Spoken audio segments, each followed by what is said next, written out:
Waalaikumsalam. Lagi Pak. Lagi di mana kok ada suara mobil?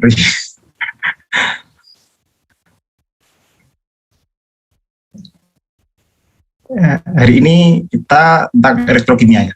Kita akan masuk elektrokimia. Siapin cemilan, ya. Siapin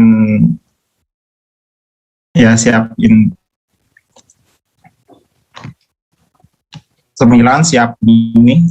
Karena nanti kita mungkin akan sama-sama nobar ya. Dan tugasnya emang mereview, gitu. Jadi ada mereview nanti. Ya, siapin ini. Jangan sampai loss dari ini ya. Karena nggak ada replay gitu ya. Jadi siapin catatan ya. Nah, jadi siapin cemilan nggak apa-apa, mau cemilan karena emang akan cukup lama. Ya.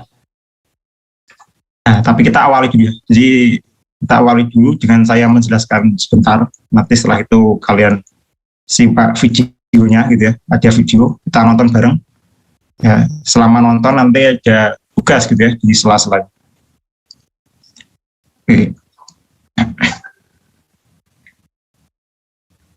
Oke ya, jadi kita mulai pertemuan hari ini tentang elektrokimia. Ada yang sudah belajar PPT yang sudah di-share Bu hari ini mungkin?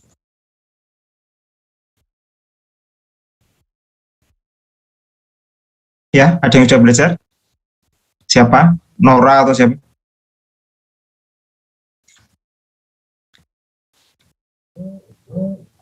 Gimana? Sudah belajar atau belum? Atau belum dilihat malah PPT-nya?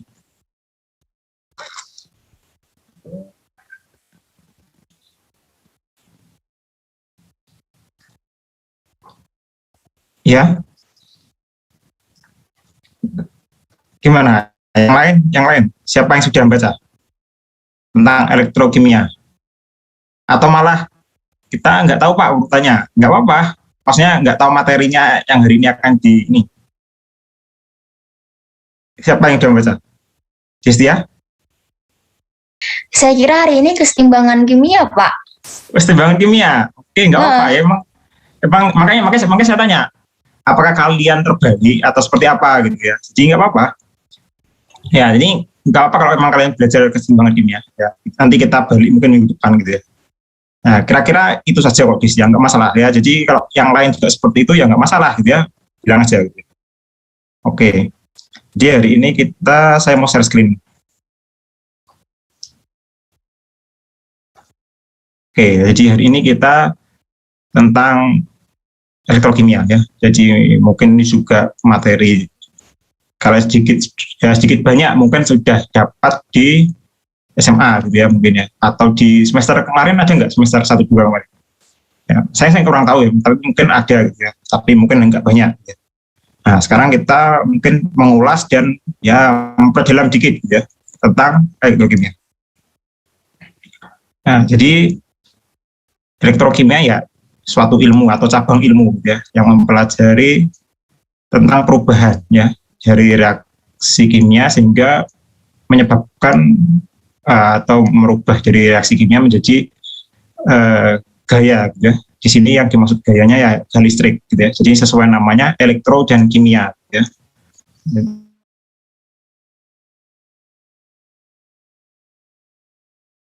Kimia ya kimia reaksi. Nah, kira-kira itu. Nah, di dalam reaksi elektrokimia yang umum gitu adalah prinsip reaksi reduksi oksidasi. Nah, dan sel elektrokimia yang mungkin umum juga yang ya harus atau wajib kalian ketahui gitu ya. Itu ada dua ya, sel volta sama sel elektrolisis. Nah, jadi kedua sel ini mirip, cuma mungkin sedikit berbeda karakter ya, berlawanan antara sel volta dengan sel elektrolisis. Ya, jadi kalau sel volta itu sesuai namanya gitu ya, volt gitu ya. Nah, menghasilkan energi ya. Energinya berupa energi listrik. Nah, kalau elektrolisis malah dia membutuhkan energi ya. Jadi kalau sel volta dari reaksi kimia menghasilkan energi, tapi kalau sel elektrolisis dari energi sumber arus gitu ya atau sumber listrik sehingga menyebabkan terjadinya reaksi kimia. Ya. Jadi hanya terbalik itu saja. Gitu ya. selebihnya sama. Jadi prinsipnya saja yang berbeda. Nah, ini tadi tentang sel elektrokimia. Nah, jadi sel elektrokimia bisa melepaskan elektron-elektron gitu ya, karena ada reaksi redoks tadi. Nah, jadi energi listrik itu dihasilkan ya dari reaksi redoks itu ya. Jadi kalau reaksi redoksnya sudah setimbang dan sudah ini ya pasti energi yang dihasilkan sudah nol gitu ya. Jadi sudah tidak bisa menghasilkan energi listrik lagi. Jadi ya reaksi redoks inilah yang akan menghasilkan energi itu gitu ya. Nah, reaksi redoks biasa gitu ya. Jadi reaksi redoks juga kalian sudah tahu disebut reduksi kapan, disebut oksidasi kapan gitu ya. Jadi ini sederhana, jadi bukan hal yang baru untuk kalian gitu ya. Nah, ini hanya contoh saja gitu ya. Ini hanya contoh kalau misalnya ada Fe2O3 gitu ya. Nah, kira-kira Fe2O3 ini biasanya adalah bentuk karat gitu ya, atau korosi. Ya, fenomena korosi biasanya kalau itu terjadi di besi gitu ya. Ya, ketika dia korosi kena O2 ya, atau oksigen dari udara gitu ya.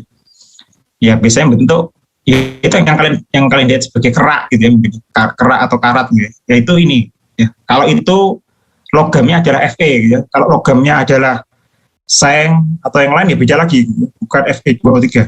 Jadi Fe2O3 adalah kerak atau karat yang asalnya dari besi ya. Kalau besi terkorosi gitu ya. Nah, kira-kira itu ya. Jadi kalau ini yang bawah adalah reaksi sirena untuk memproduksi besi ya, dari biji besi.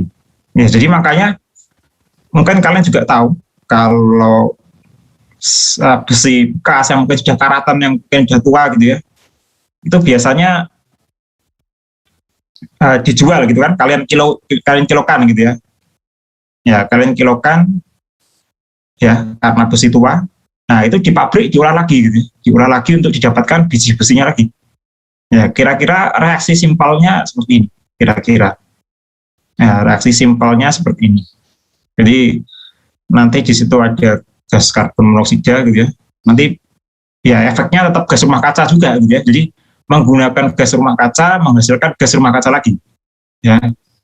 Ya, jadi ini mungkin yang paling konvensional, menghasilkan biji besi yang paling konvensional, yang mungkin sekarang sudah cukup dihindari, ya, digantikan oleh proses yang lain. Nah, karena memang dampaknya ya macam-macam gitu ya, apalagi kalian tahu sekarang ada pemanasan global. Nah, jadi dan nanti di tahun, saya lupa tahun berapa, tapi sudah ditandatangani seluruh dunia gitu ya, ada semacam fakta gitu ya. Jadi nanti mungkin kan sudah dengar namanya carbon tax gitu ya, pajak karbon. Nah, jadi nanti industri ataupun mungkin kita sendiri gitu ya, nanti kalian punya motor, mobil, ya akan dihitung pajak karbonnya gitu. Jadi makin banyak karbon atau emisi yang kalian buang, ya artinya nanti kalian akan kena pajak gitu ya. Jadi itu nanti ke arahnya nanti ke situ ya. Tapi di Indonesia kapan akan diterapkan ini yang kurang tahu. Tapi kalau untuk negara-negara Europe sudah ada gitu ya, sudah ada beberapa yang menerapkan emission tax or carbon tax gitu ya. Jadi mereka ngitung gitu ya, berapa dihasilkan.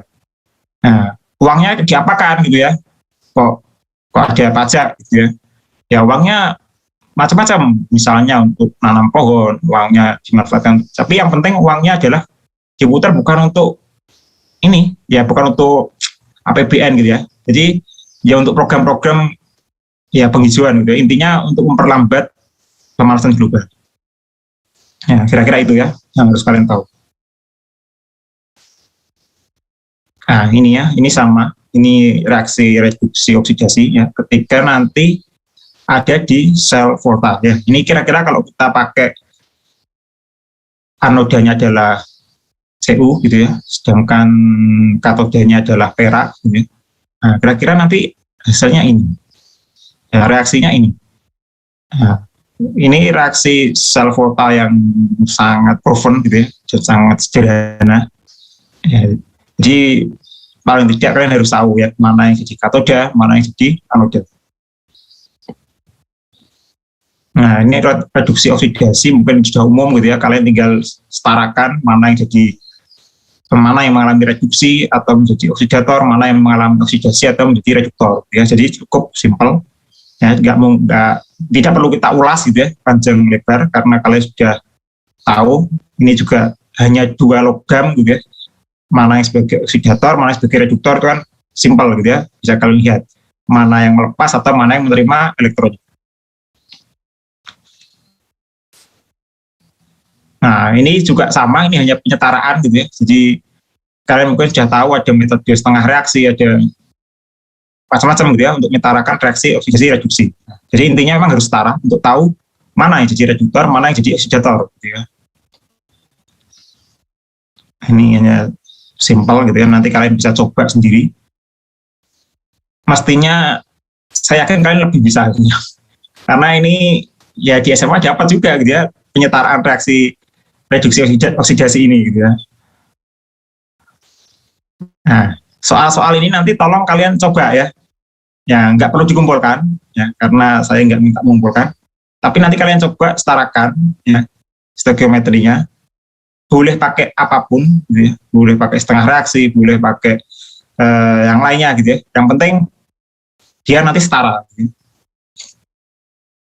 Nah, ini sekarang kita ke ini sel volta dan sel elektrolisa. Nah, jadi sel volta ya dia sifatnya spontan ya. Jadi delta G atau energi Gibbs-nya itu pasti negatif. Ya, spontan itu pasti negatif karena dia nanti akan menghasilkan energi listrik. Gitu ya. Jadi selisih energinya reaktan dengan produk ya, delta G-nya reaktan harusnya lebih tinggi gitu ya, daripada produk agar didapatkan delta G yang negatif atau spontan ya. Jadi produk harus selalu lebih rendah daripada reaktan. Ya, energinya ya, maksudnya energinya. Nah, tapi kalau sel elektrolisa kebalikan. Delta G atau energi bebas Gibbs-nya harus lebih dari 0 atau positif gitu ya, nggak boleh sama dengan 0 pun nggak boleh. Nah, jadi kalau sama dengan 0 artinya ya masih setimbang gitu ya. Mereka nggak menghasilkan listrik, juga nggak membutuhkan energi listrik untuk menjalankan reaksi kimia. Ya, jadi kalau 0 artinya itu ya. Jadi energi dari reaktan sama dengan energi dari produk. Jadi setimbang. Jadi tidak ada melepas ataupun menerima energi gitu ya. Nah, itu bedanya hanya itu ya. Jadi sistem itu beda dan bisa dilihat atau kita identifikasi dari salah satunya nilai delta G ya. Jadi kalau kalian suatu saat nanti di soal mendapatkan nilai delta G itu negatif ya, pasti dia termasuk sel volta ya. Tapi kalau delta G-nya positif, berarti dia termasuk sel elektrolisis atau elektrolisa. Nah, dua-duanya sama, punya elektroda, ya, punya katoda dan anoda, ya, sama-sama ini.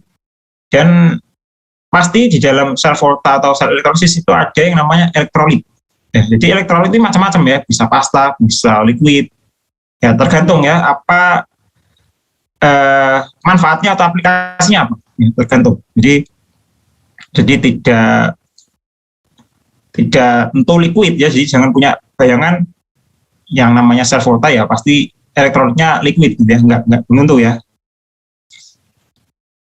Nah, elektroda ada tadi secara umum ada katoda dan anoda. Nah, jadi kalau di sel volta anoda itu mengalami oksidasi ya, jadi yang mengalami oksidasi adalah di anoda, sedangkan di katoda dia mengalami reduksi ya, itu saja yang penting. Nah, kalau di sel elektrolisis kebalikannya, di anoda yang mengalami reduksi, katoda yang mengalami oksidasi. Ya. Nah, ini ya kira-kira perbedaannya seperti ini. Jadi yang kiri itu adalah sel volta, yang kanan ini adalah sel elektrolisis ya atau elektrolisa. Nah, berbeda ya. Jadi tadi delta G-nya ini harus negatif, sedangkan ini delta G-nya harus positif ya. Nah, ini elektrolitnya. Ya, ini gambaran saja ya, nggak usah kalian bayangkan harus liquid ya. Ini hanya gambaran saja kebetulan. Nah, ini ada power supply. Gitu. Jadi kalau ini itu dia akan menghasilkan energi, Tapi kalau ini dia membutuhkan energi. Ya. Nah, dan ingat anodanya untuk oksidasi, katodanya untuk reduksi, gitu ya. Jadi agak sedikit berbeda. Nah, jadi load itu beban ya, load itu beban. Jadi load itu beban, jadi dia ya ini bebannya macam-macam ya, tergantung kalian. Bisa lampu, bisa macam-macam ya, resistor dan lain-lain ya, tergantung alatnya apa ya. Kalau power supply ya jelas ya, bisa tergantung, bisa AC ataupun DC ya, tergantung sumbernya, tergantung apa power supply-nya. Nah, ini hanya gambaran gitu ya, kalian nggak usah membayangkannya aneh-aneh gitu ya. Ini hanya semacam gambaran. Kalau mungkin kalian nanti di lab gitu ya, tapi mungkin semester ini masih belum bisa ke lab ya. Nah, ini tadi CU dan AG. Ya. Nah, ini sel volta ya. Jadi oksidasinya itu ada di anoda ya. Jadi anoda ini, CU ini akan mengalami reaksi oksidasi ya. Jadi CU, logam CU itu. Jadi logam CU-nya dari elektrodanya, ya, itu nanti akan mengalami oksidasi. Jadi ketika ada elektrolit ya, dia akan di elektrolit ini akan membentuk Cu2+, ya, ion Cu2+. Nah, sedangkan ini dia akan mengalami reduksi ya. Jadi di sini nanti ada larutan Ag nitrat atau perak nitrat, terus ada katodanya juga Ag gitu ya, lempengan Ag gitu ya, lempengan perak. Nah, ketika terjadi reaksi reduksi, ya ion Ag malah nempel ya, malah nempel di sini di katodanya, ya, di katodanya. Nah, ini ya mungkin kalian kenal di SMA sebagai jembatan garam, gitu ya. Nah, jembatan garam ini ya nggak gini-gini juga bentuknya gitu ya. Ya, jadi jangan dikira bentuknya seperti pipa gini ya. Ya, nggak tentu ya.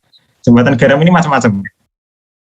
Nah, di sini terjadi pertukaran kation anion ya. Jadi ya inilah yang menyebabkan timbulnya beda potensial atau voltase ya. Jadi kalau ini sudah setimbang atau sudah kondisinya equilibrium gitu ya.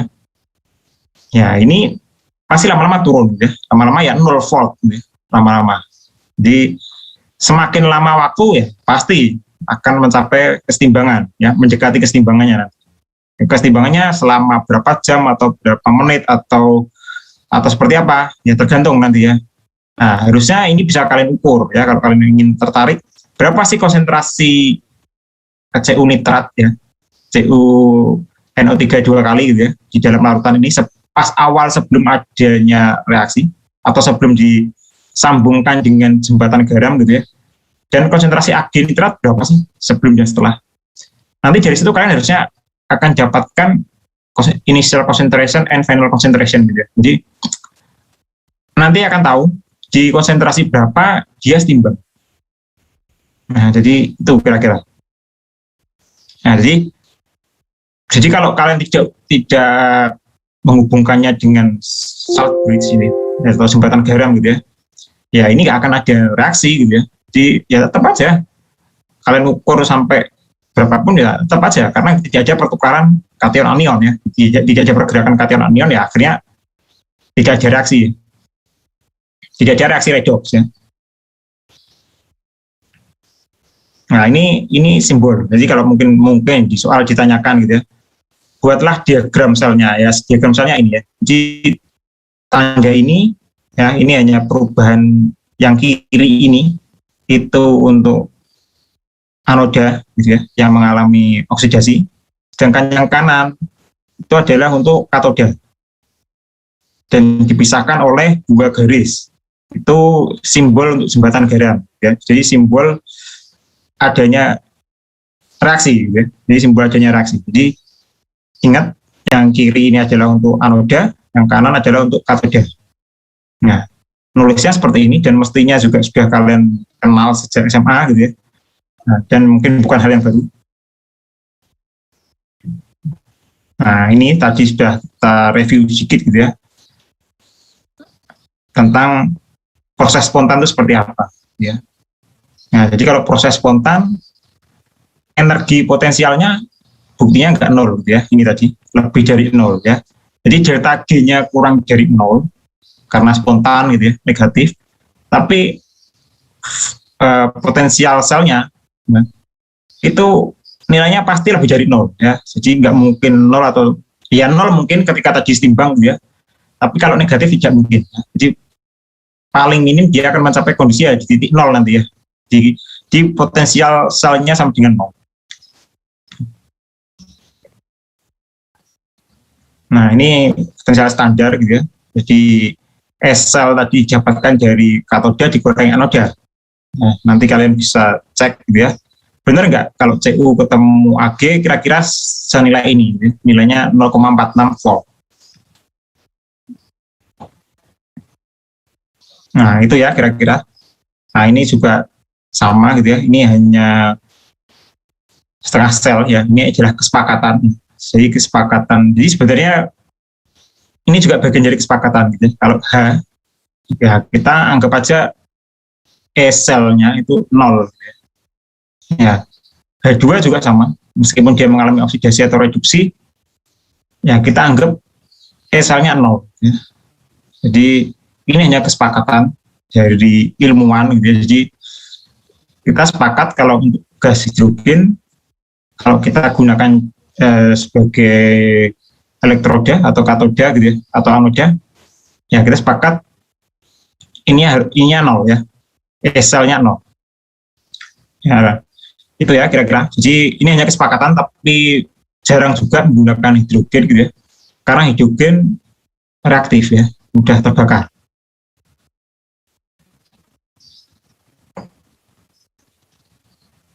Nah, ini juga penjelasan yang tadi ya, kalian bisa cek sendiri.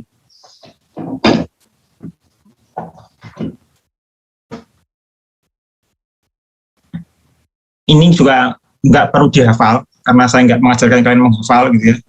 Karena ketika ujian mungkin akan diberikan datanya gitu ya. Jadi kalian tentukan mana katodanya, mana anodanya, nilai potensial selnya juga diberikan gitu ya. Jadi nggak perlu dihafalkan. Ini hanya beberapa macam, ya, beberapa macam. Jadi nggak hanya ini, nggak terbatas yang ada di tabel ini, masih sangat banyak.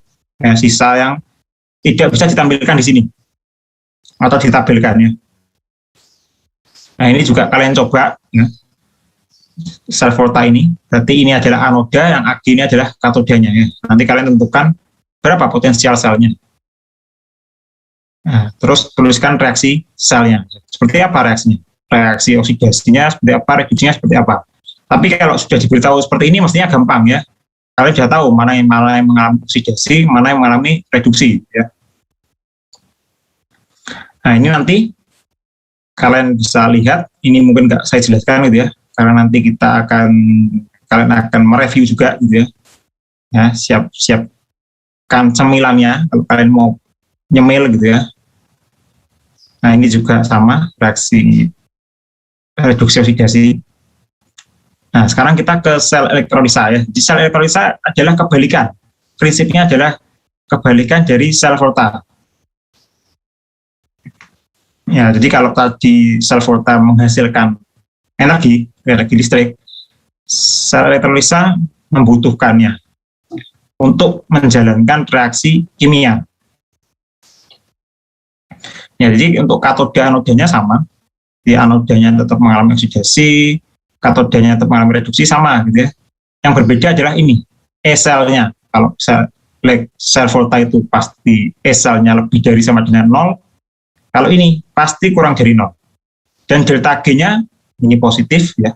Delta G-nya ini negatif. Ya, karena spontaneous reaction ya. Jadi reaksi yang berjalan spontan.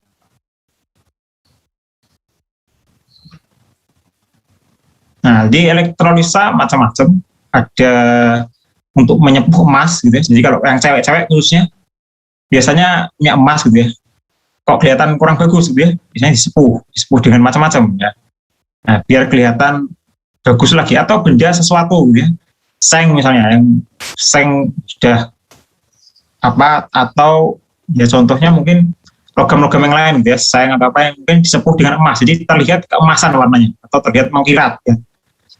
Jadi penyepuhan atau elektrolisa macam-macam fungsinya, untuk menghindari korosi, mungkin untuk lebih mengkilat ya. Jadi macam-macam, misalnya untuk di mobil atau di motor gitu ya, ada bagian-bagian mobil atau motor yang memang di elektrolisa gitu ya. Jadi agar apa ya, macam-macam, agar awet, agar lebih kuat, agar lebih macam-macam ya. Jadi ada tujuannya, kenapa kok bagian-bagian tersebut di elektrolisa ya ketika membuat gitu ya. Nah ini hanya elektrolisis air, jadi ini juga kalian cuma perlu tahu gitu ya. Kalau air di elektrolisis itu seperti apa? Jadi kalau air di elektrolisis ya kira-kira seperti ini. Jadi air itu bisa menjalani reaksi oksidasi ataupun reduksi, gitu ya. Nah, dan nilainya berbeda-beda tergantung ketika dia terelektrolisis jadi apa, gitu ya. Jadi oksigen kah, jadi hidrogen kah, atau jadi hidrogen plus oksigen, gitu ya. Nah, hasil reaksi ini juga menghasilkan potensial sel yang beda-beda. Nah, jadi air macam-macam. Makanya kalau kalian mungkin pernah gitu ya mengelektrolisis air, atau mungkin saya nggak tahu apakah di SMA ada percobaan atau tidak. Ya kan biasanya muncul gelembung gitu ya. Gelembung itu kan macam-macam, bisa O2, bisa H2 gitu ya. Tergantung ya. Yang jadi sulit adalah gimana cara mengidentifikasi H2 dan O2 gitu ya. Nah itu ya. Mungkin itu yang mungkin kalau di SMA nggak kalian pelajari ya. Nah, jadi gimana caranya? Nah, terus kalian juga bisa cek gitu ya nanti. Nah, di elektroda ketika membentuk H2 dan O2 gitu ya, itu perlu energi listrik ya, perlu energi listrik tambahan. Ya, karena apa? Karena untuk bisa sempurna membentuk H2 dan O2 tanpa membentuk ion gitu ya.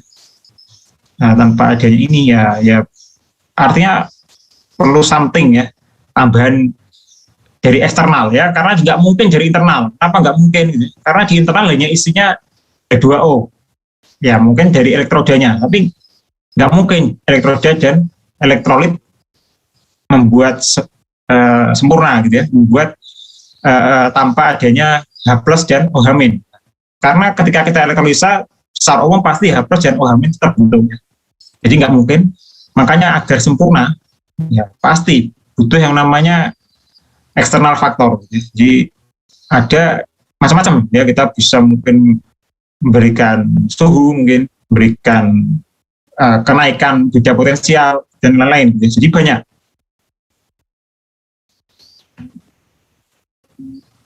Nah ini kemungkinan. Jadi kemungkinan yang mungkin apa yang terbentuk. Jadi seperti air juga punya beberapa kemungkinan ketika kita elektrolisa. Sama halnya dengan ini, KI ataupun ini. Ketika di elektrolisa juga dia punya beberapa kemungkinan. Ya. Jadi ini hanya kemungkinan. Ya, yang mana yang terbentuk ya bisa dua-duanya sekaligus, bisa salah satunya. Ya tergantung juga. Ya kita nggak tahu. Kalau kalian nggak penelitian, kita juga nggak bisa menjawab ini. Ya, saya pun juga nggak bisa menjawab atau mengatakan ini lebih banyak atau ini lebih banyak atau seperti apa, nggak bisa. Jadi ini hanya kita bisa prediksi kemungkinannya ini gitu ya. Nah, selain itu ya seperti apa ya, selebihnya ya kita buktikan ya di dalam eksperimen. Mana yang lebih dominan? Nah, ini hanya katoda dan anoda, kalian sudah tahu mana yang jadi reduksi, mana yang oksidasi gitu ya. Nah, ini hanya hukum Faraday, jadi nggak terlalu nih. Ya, itu saja ya yang mau preface dari saya gitu ya, untuk elektrokimia. Ada yang ingin kalian tanyakan nggak tentang elektrokimia? Silahkan yang mau tanya.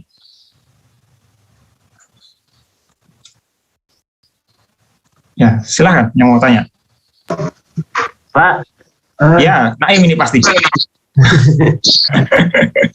Gimana Naim ya? Nek kalau elektrolisis air itu kan sing menghasilkan gas hidrogen kan langsung terbakar toh Pak, kena oksigen gitu.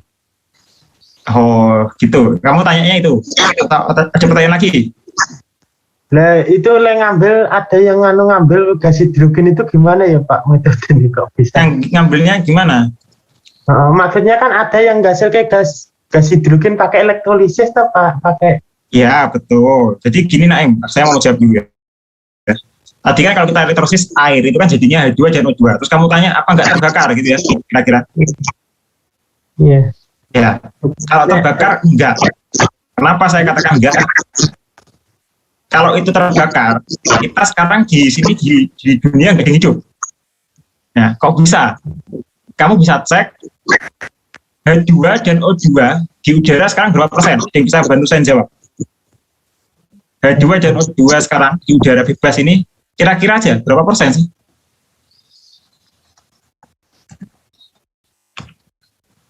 Ada yang bisa menjawab?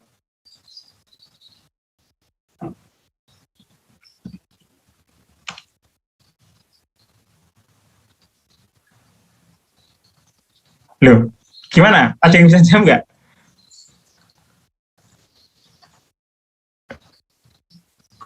Itu 79 sama 20 nggak sih Pak? Berapa? 79 sama 20. 79 itu apa? Yang ini apa? Nitrogen. Oh, saya tanyanya hidrogen dan oksigen di udara Kirain bebas. nitrogen Pak. Maaf. Oh ya, enggak. Makanya saya kaget.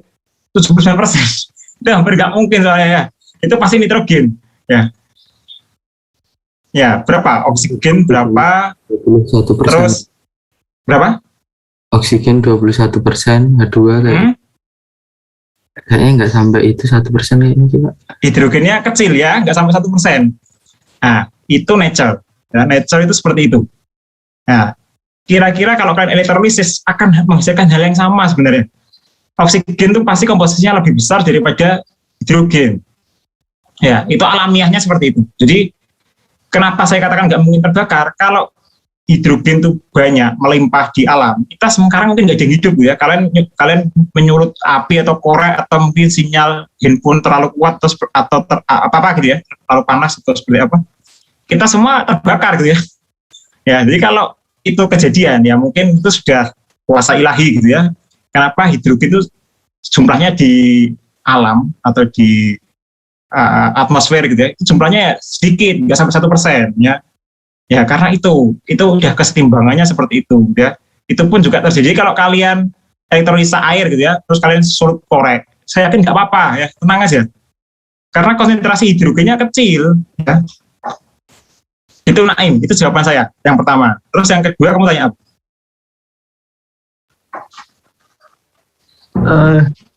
Jadi kan ada yang sekarang kan bukan saya nganuning, ada yang pakai apa? Hidrogen itu kayak apa? Hidrogen dijadikan apa kayak bahan bakar ya, bahan bakar alternatif. Ya. Itu ngambil hidrogennya gimana ya? Itu kan dari prosesnya kan hampir sama kayak elektrolisis itu kayaknya. Pernah lihat ya. Kamu tahunya dari mana hidrogen dibuat pakai elektrolisis? Itu di video ini nggak video. Ya dari mana? Nggak apa, kita diskusi. Kamu tahunya dari mana? Sebagian itu dari pernah baca studi ini nggak begitu nganu. Dan ya kamu dari mana? Saya perlu tahu juga referensimu dari mana, biar kita yang lain juga tahu gitu ya, sama-sama klop nanti. Agak lama. Jadi kalau untuk hidrogen cair ya, itu membuatnya adalah menggunakan semacam kompresor ya, mungkin namanya kompresor gitu ya, tapi kompresornya spesifik ya, khusus gitu ya. Jadi itu udara dari luar ya dimasukkan ke dalam kompresor gitu ya. Nah setelah itu ditekan dan didinginkan.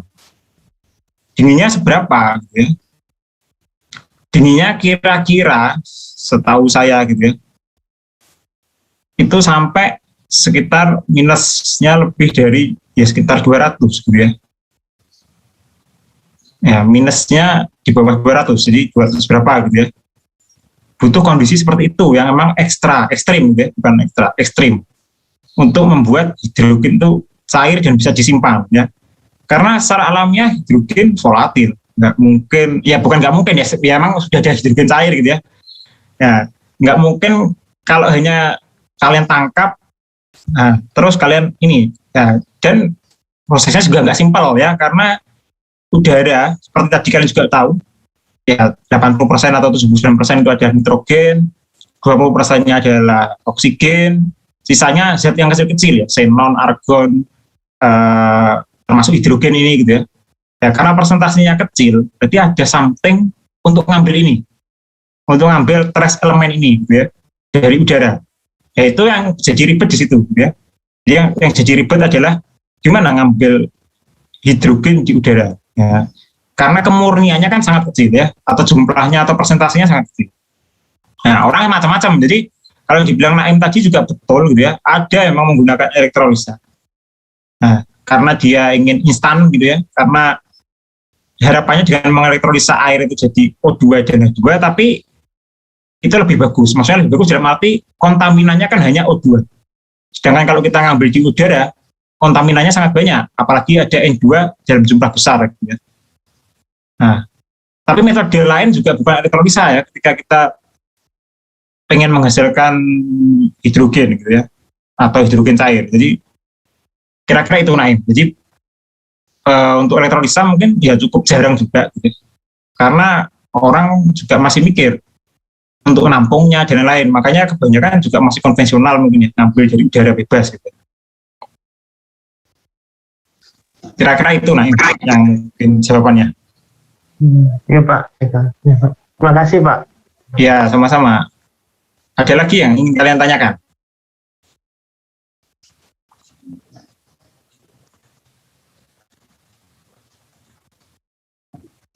Udah siap cemilan?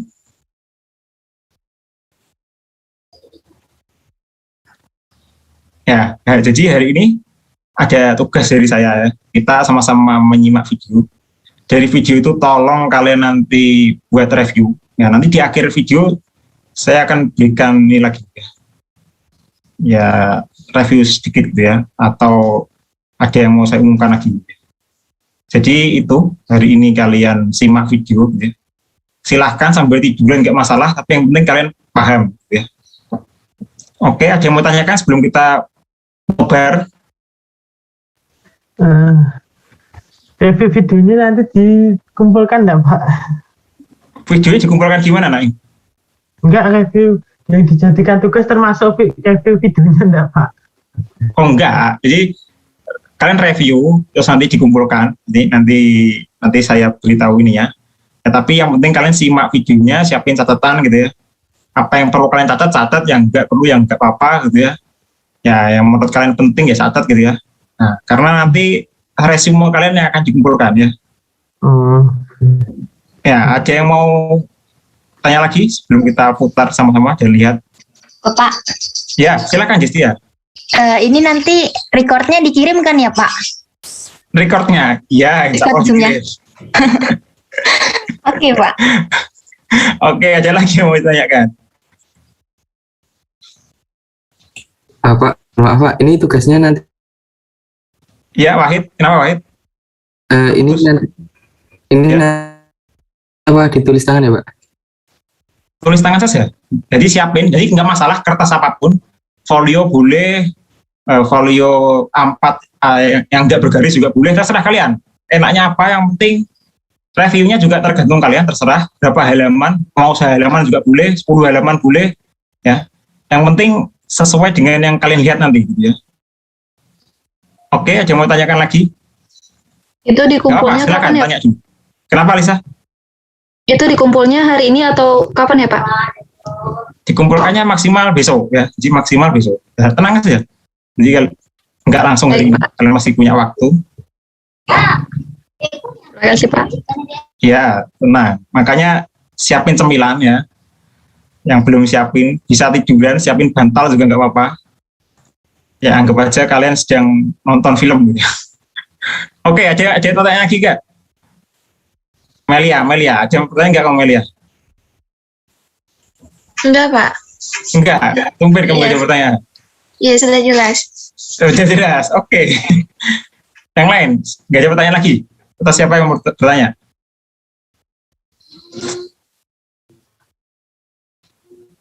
Kalau enggak, kita mulai share ya videonya. Jadi kalian selamat menonton. Ya. Sudah terlihat videonya? Bentar, saya tadi Sudah, lupa Pak. ini. Sudah ya, bentar.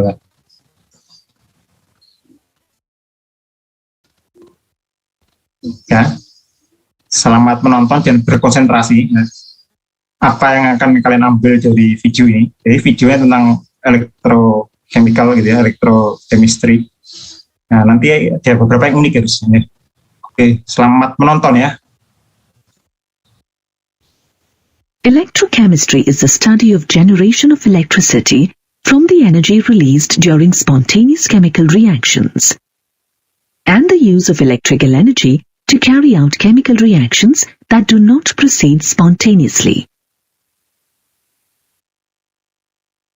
The study of electrochemistry helps us in creating new eco-friendly technologies because the reactions carried out electrochemically are energy efficient and less polluting. A large number of metals, such as sodium and magnesium, compounds like sodium hydroxide, gases like chlorine and fluorine, and many other chemical substances are produced by electrochemical methods. Batteries and fuel cells convert chemical energy into electrical energy and are used on a large scale in various instruments and devices. In human beings, the communication between the cells and the transmission of signals through the cells to the brain and vice versa have electrochemical origins. An electrochemical cell is a device that is capable of either producing an electric current due to chemical action or of producing chemical action due to the passage of electricity. There are two basic types of electrochemical cells. They are voltaic or galvanic cells and electrolytic cells. In voltaic cells, the chemical energy of a spontaneous redox reaction is converted into electrical energy. Voltaic cells are also called galvanic cells.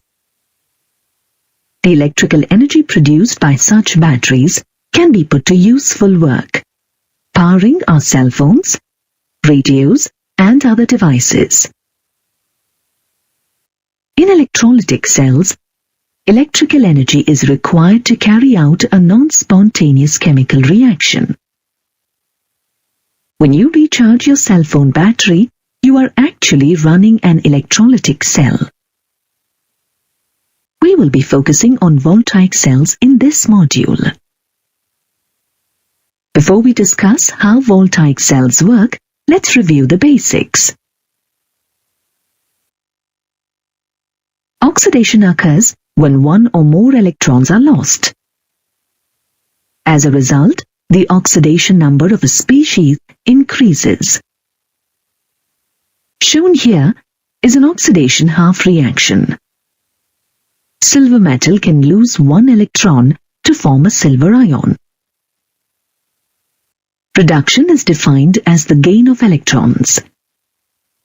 Note that the oxidation number of a species decreases when reduction occurs. For example, when a zinc ion gains 2 electrons, zinc metal is produced. We talk about half reactions because they only describe half of what is happening.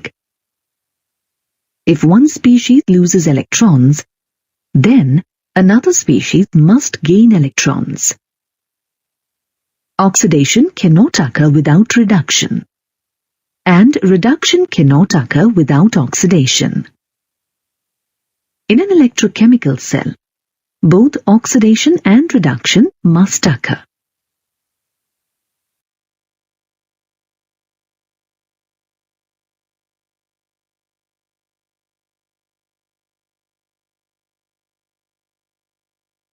Having trouble remembering the definitions for oxidation and reduction? Just think of an oil rig. Oxidation is loss, reduction is gain. Which of these represent oxidation? which represent reduction. Equation 1 is an oxidation half reaction. An electron is lost and the iron 2 ion becomes iron 3. Equation 2 is reduction. The aluminium ion gains 3 electrons to form aluminium metal, and the oxidation state of aluminium goes from +3 to 0. Equation 3 is a reduction equation. Electrons are gained. Equation 4 is oxidation. 2 electrons are lost. When building a voltaic cell, one often starts with a half cell. A half cell, or a redox couple, consists of a metal electrode immersed in an aqueous solution containing the metal ions. A copper half cell is illustrated here. 2 half cells must be connected to build a voltaic cell. The electrodes are connected by an external wire through a voltmeter and a switch. This, however, is not sufficient for the voltaic cell to run. A salt bridge connects the solutions. The salt bridge allows migration of ions between the half cells while preventing direct contact between the half cells. In this diagram, the salt bridge is a U-shaped tube containing an aqueous salt solution, such as potassium nitrate. In some voltaic cells, a porous frit is used, or both electrodes may be immersed in the same electrolyte solution.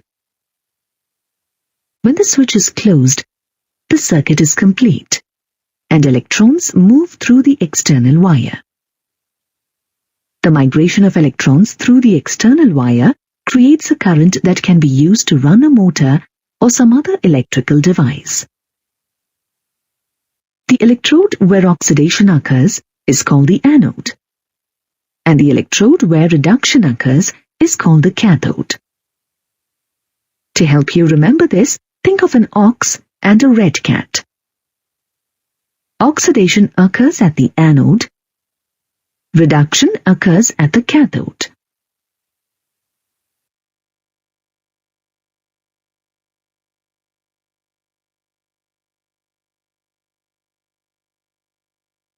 Let's consider what is happening at the electrode-electrolyte interface. Metal ions from the solution have a tendency to deposit on the electrode, trying to leave the electrode positively charged. Simultaneously, metal atoms from the electrode have a tendency to go into the solution as cations, leaving the electrode negatively charged. These two processes are competing. Depending on which process has the stronger tendency, a charge separation results. A potential difference develops between the electrode and the electrolyte, which is called electrode potential. When the concentrations of all the species involved in a half cell is unity, the electrode potential is known as standard electrode potential. As per IUPAC convention, standard reduction potentials are now considered as standard electrode potentials. As mentioned earlier, the anode is the electrode where oxidation occurs. The anode has a negative potential relative to the solution. By convention, the anode is considered the negative electrode in a voltaic cell. The cathode is the electrode where reduction occurs. The cathode has a positive potential relative to the solution. By convention, the cathode is considered the positive electrode in a voltaic cell.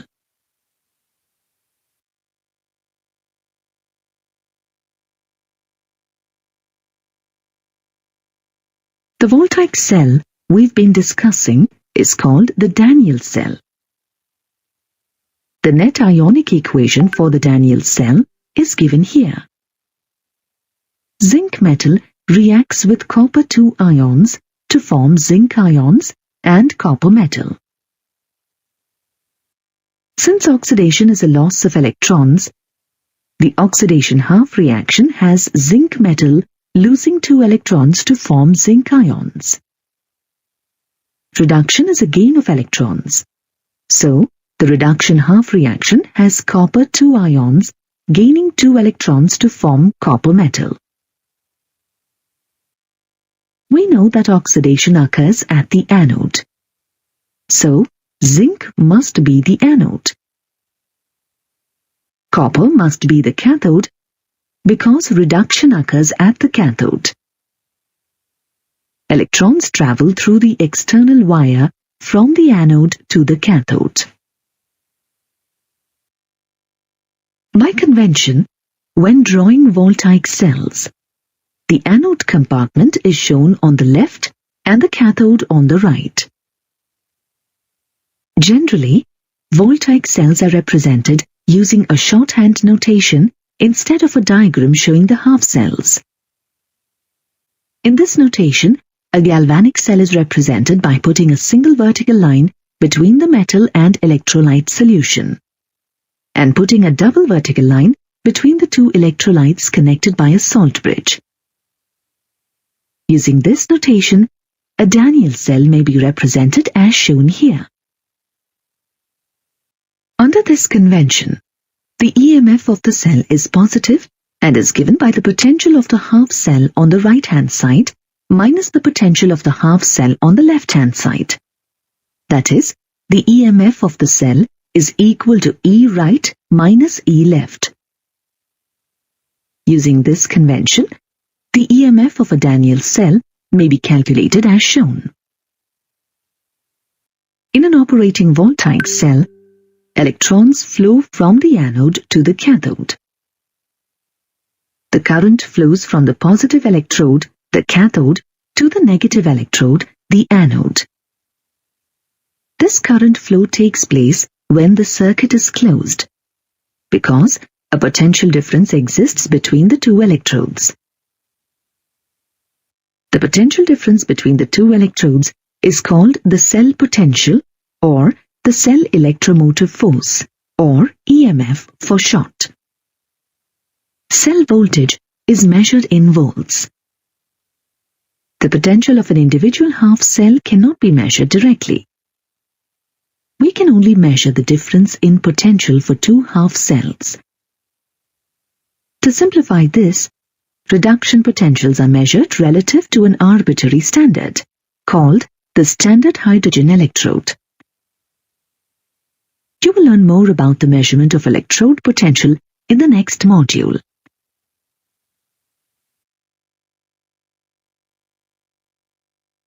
You have learned in the previous module that the potential of an individual half cell cannot be measured. You can only measure the difference between two half cell potentials, which gives the EMF of the cell. If the potential of a half cell is arbitrarily chosen as the standard, then the potential of the other half cell with respect to the arbitrary standard can be determined. Arbitrarily, the standard hydrogen electrode is chosen as the standard reference electrode. The standard hydrogen electrode consists of a platinum electrode coated with powdered platinum inside a glass tube. The platinum electrode is dipped into a 1 molar solution of hydrogen ions, and pure hydrogen gas is bubbled in at 1 bar of pressure. The standard hydrogen electrode is designed to carry out the half reaction shown here. A hydrogen ion plus 1 electron produces half a mole of hydrogen gas. By convention, the potential of the standard hydrogen electrode is assumed as 0 volts. When all ion concentrations are 1 molar, reduction potentials are called standard reduction potentials or standard electrode potentials. The standard electrode potential of an unknown half cell is determined experimentally by combining it with the standard hydrogen electrode. The EMF of the resulting galvanic cell is determined using a voltmeter. As the potential of the standard hydrogen electrode is assumed as 0 volts, the measured EMF itself becomes the standard electrode potential of the given half cell. For example, the standard electrode potential of a zinc electrode is determined by combining it with the standard hydrogen electrode and then measuring the EMF. The EMF of the cell is calculated as the potential of the right electrode minus the potential of the left electrode. Therefore, the EMF of the cell is equal to 0.76 volts. Thus, the standard electrode potential of zinc is equal to minus 0.76 volts. The negative value of the standard electrode potential indicates that zinc can reduce the H+ ions. Similarly, the standard electrode potential of copper is calculated as shown here. The positive value of standard electrode potential indicates that cupric ions get reduced more easily than H+ ions. In other words, hydrogen ions cannot oxidize copper. Thus, copper does not dissolve in HCl. On the other hand, copper dissolves in nitric acid due to the oxidation of copper by nitrate ions.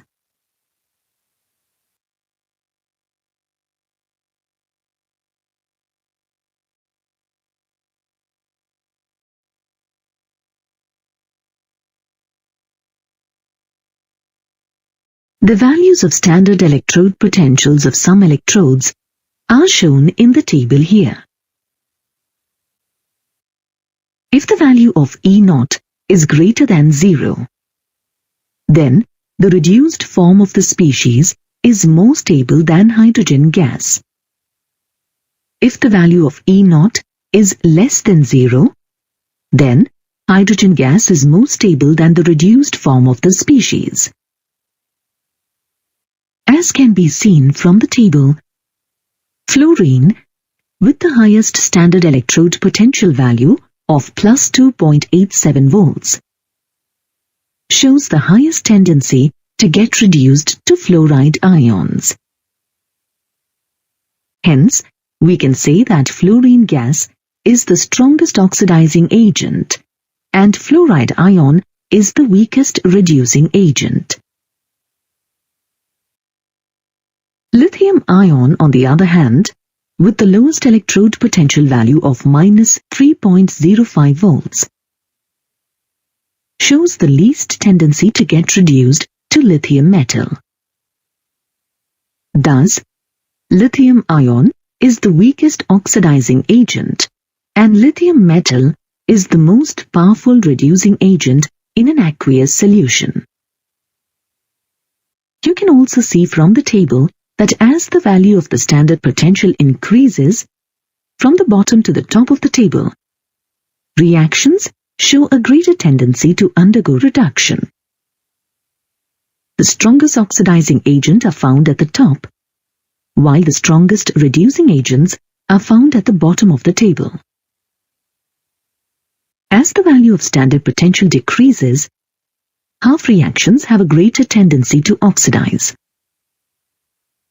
The reactions in the table need to be flipped to write out the oxidation half reaction, and the sign for the electrode potential changes. That is, the standard oxidation potential is equal to minus standard reduction potential. Try to answer this question on your own before checking the answer. Which of these is the strongest oxidizing agent? The nitrate ion, elemental iodine, or the dichromate ion? Answer: the dichromate ion is the best oxidizing agent. As shown in the table, it has the most positive reduction potential. Sometimes, inert electrodes, such as platinum, gold, or graphite rods, are used in voltaic cells.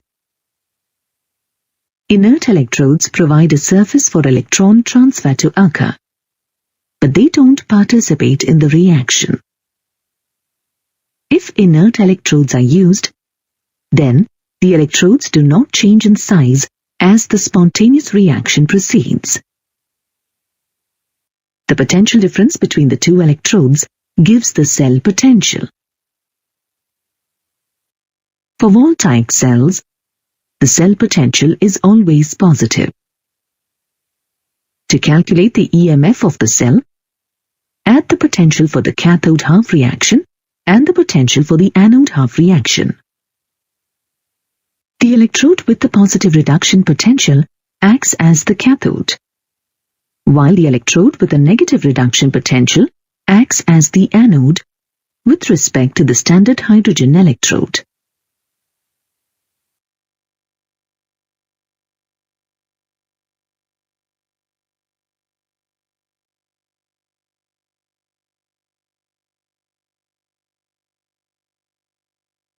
We'll develop our skills by completing a practice problem.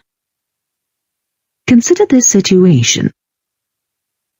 A student constructs a voltaic cell by connecting a half cell containing silver wire immersed in 1 silver nitrate and a half cell made from aluminium wire immersed in 1 aluminium nitrate. Identify the anode and the cathode in the cell. Write the balanced net ionic equation that occurs. Calculate the EMF of the cell. Identify the direction of electron flow in the circuit. Identify the direction of ion movement through the salt bridge. Which electrode will get larger? Which electrode will get smaller? There's a lot to do here, so we'll work through the problem one piece at a time. Let's start by consulting our table of standard reduction potentials. The silver half reaction has a higher standard reduction potential than the aluminium half reaction.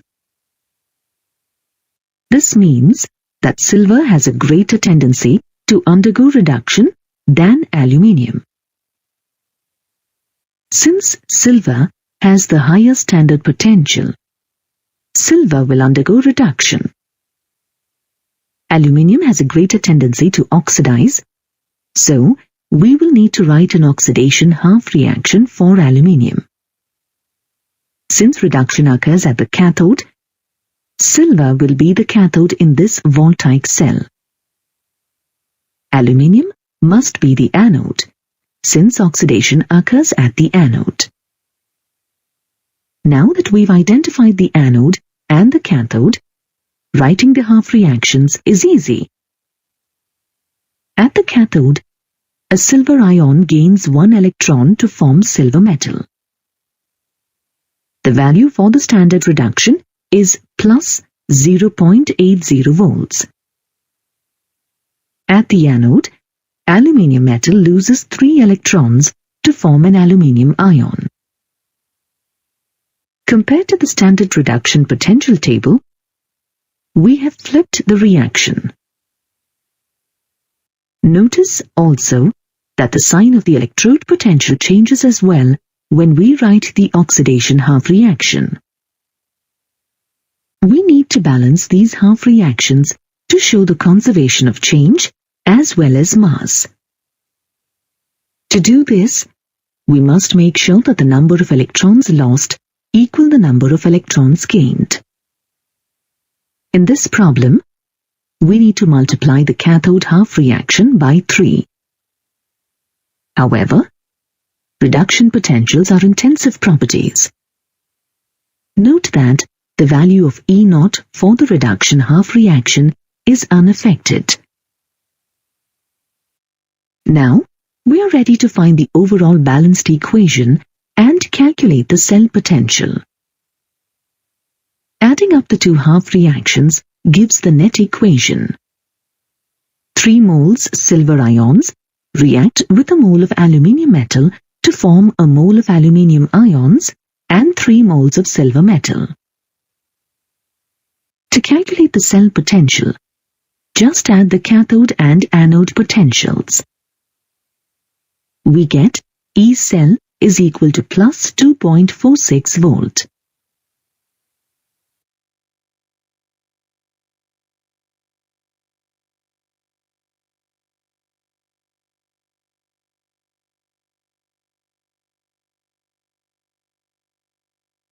We have enough information now to draw a diagram of our voltaic cell. Electrons will flow through the external wire from the aluminium strip, the anode, to the cathode, silver. When the switch is closed, anions will flow from the salt bridge into the anode compartment, and cations will flow into the cathode compartment. As the cell runs, the aluminium electrode will get smaller, and the aluminium ion concentration will increase in the anode compartment. The silver electrode will get larger, while the silver ion concentration in the cathode compartment will decrease. Consider a voltaic cell, such as the Daniell cell we studied earlier.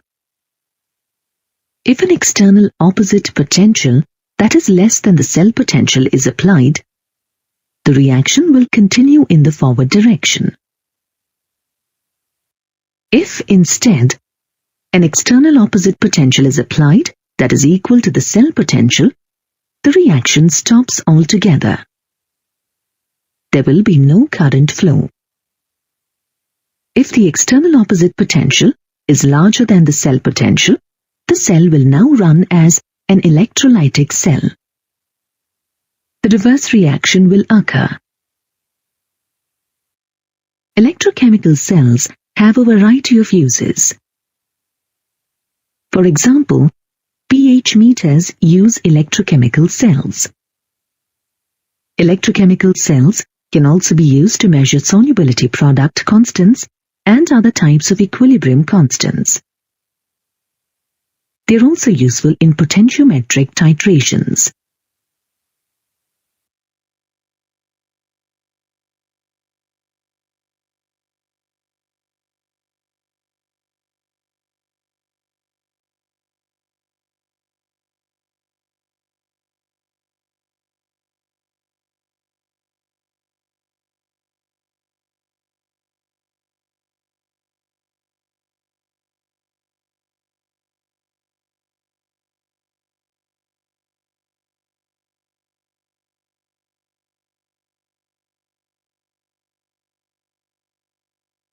Standard electrode potentials are determined at 1 m concentrations.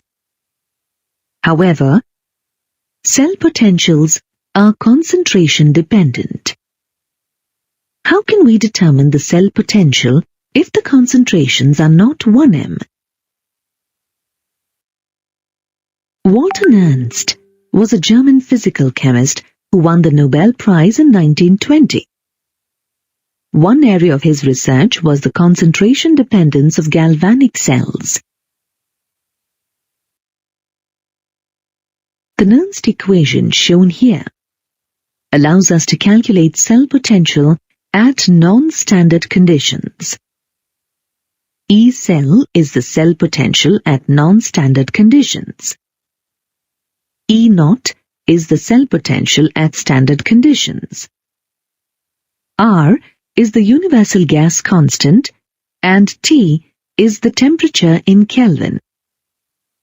Also, N is the number of electrons transferred in the equation, and F is Faraday's constant, 96,487 coulombs per mole. Q is the reaction quotient, or the ratio of products to reactants in terms of their molar concentrations. To calculate Q, the products are put in the numerator and the reactants are in the denominator. Raise each species to a power equal to its coefficient in the balanced equation. Molarities are used for concentrations as indicated by the square brackets. Remember that concentrations of pure solids and liquids are taken as unity. By converting natural logarithm into base 10 log and substituting the value of R, F and T equal to 298, the equation can be reduced as shown here.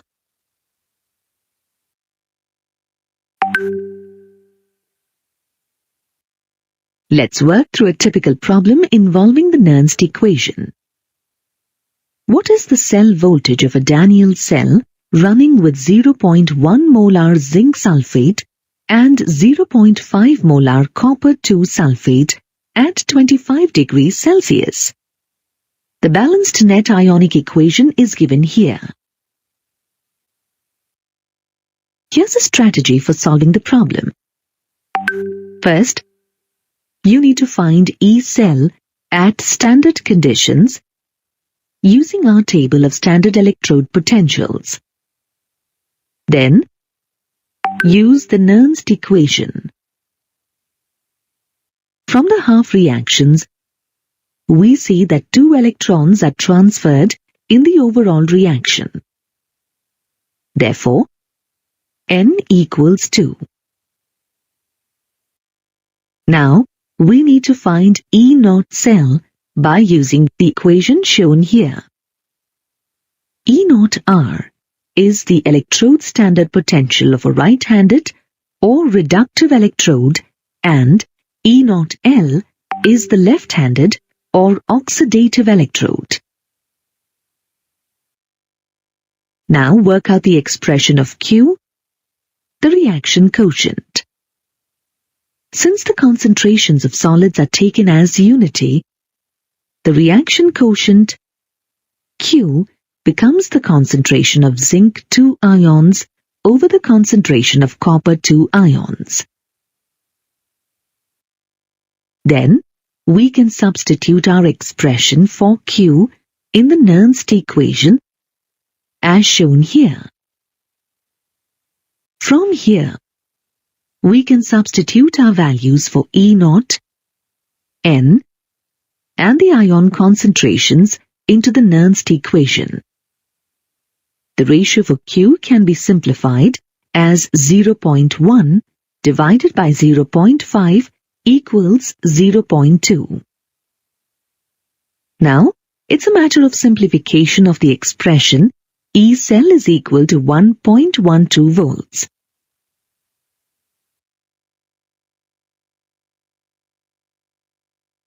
pH meters also work on the principle of the Nernst equation.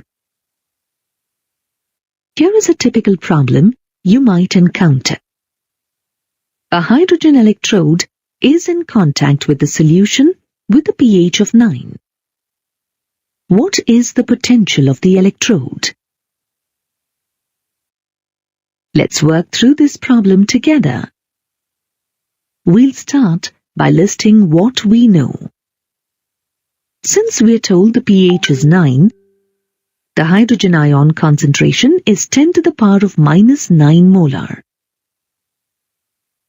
The equation for the hydrogen electrode is H plus 1 electron makes 1/2 hydrogen gas. We'll assume that the pressure of hydrogen is held at 1 atmosphere. From the equation, we see that 1 electron is involved, so N equals 1. By convention, the standard potential is 0 volts. Now we can substitute this information into the Nernst equation. From the equation for the hydrogen electrode, we see that Q equals H2 over H plus. By evaluating the equation, we find that the electrode potential is minus 0.531 volts.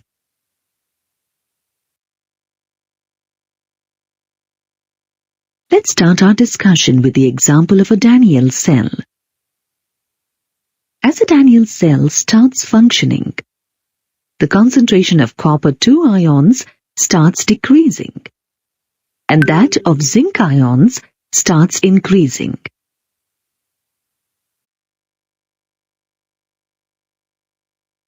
It means that Q, the reaction quotient in the Nernst equation, is increasing.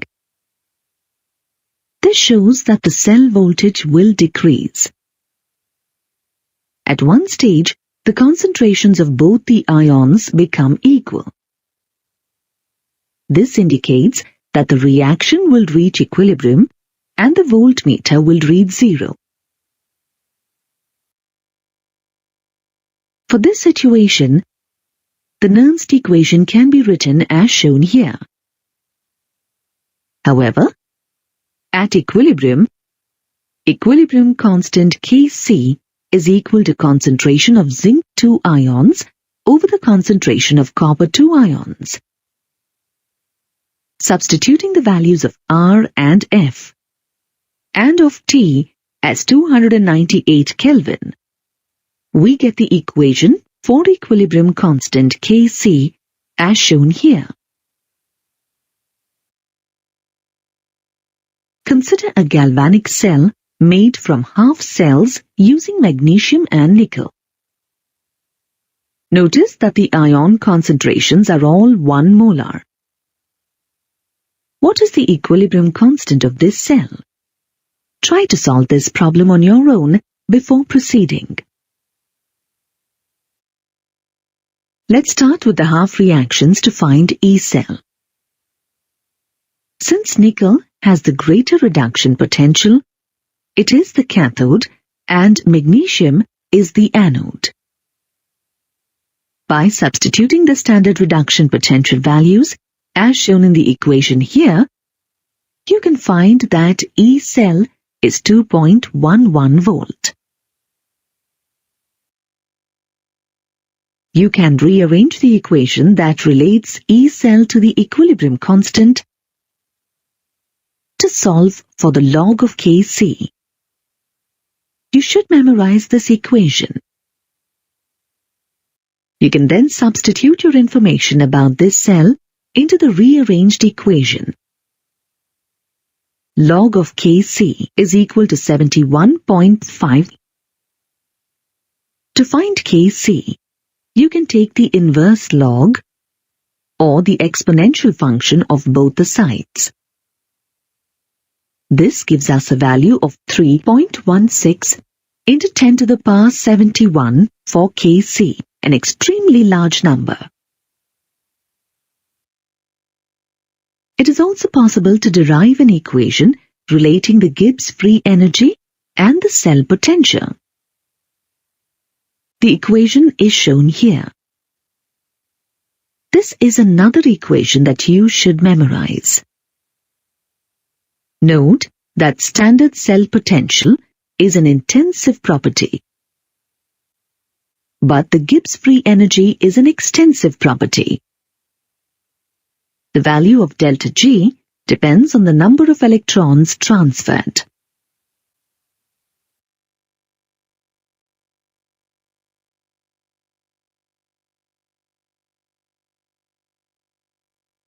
You already know that the Gibbs free energy is related to the equilibrium constant by the expression delta G is equal to minus RTLNK.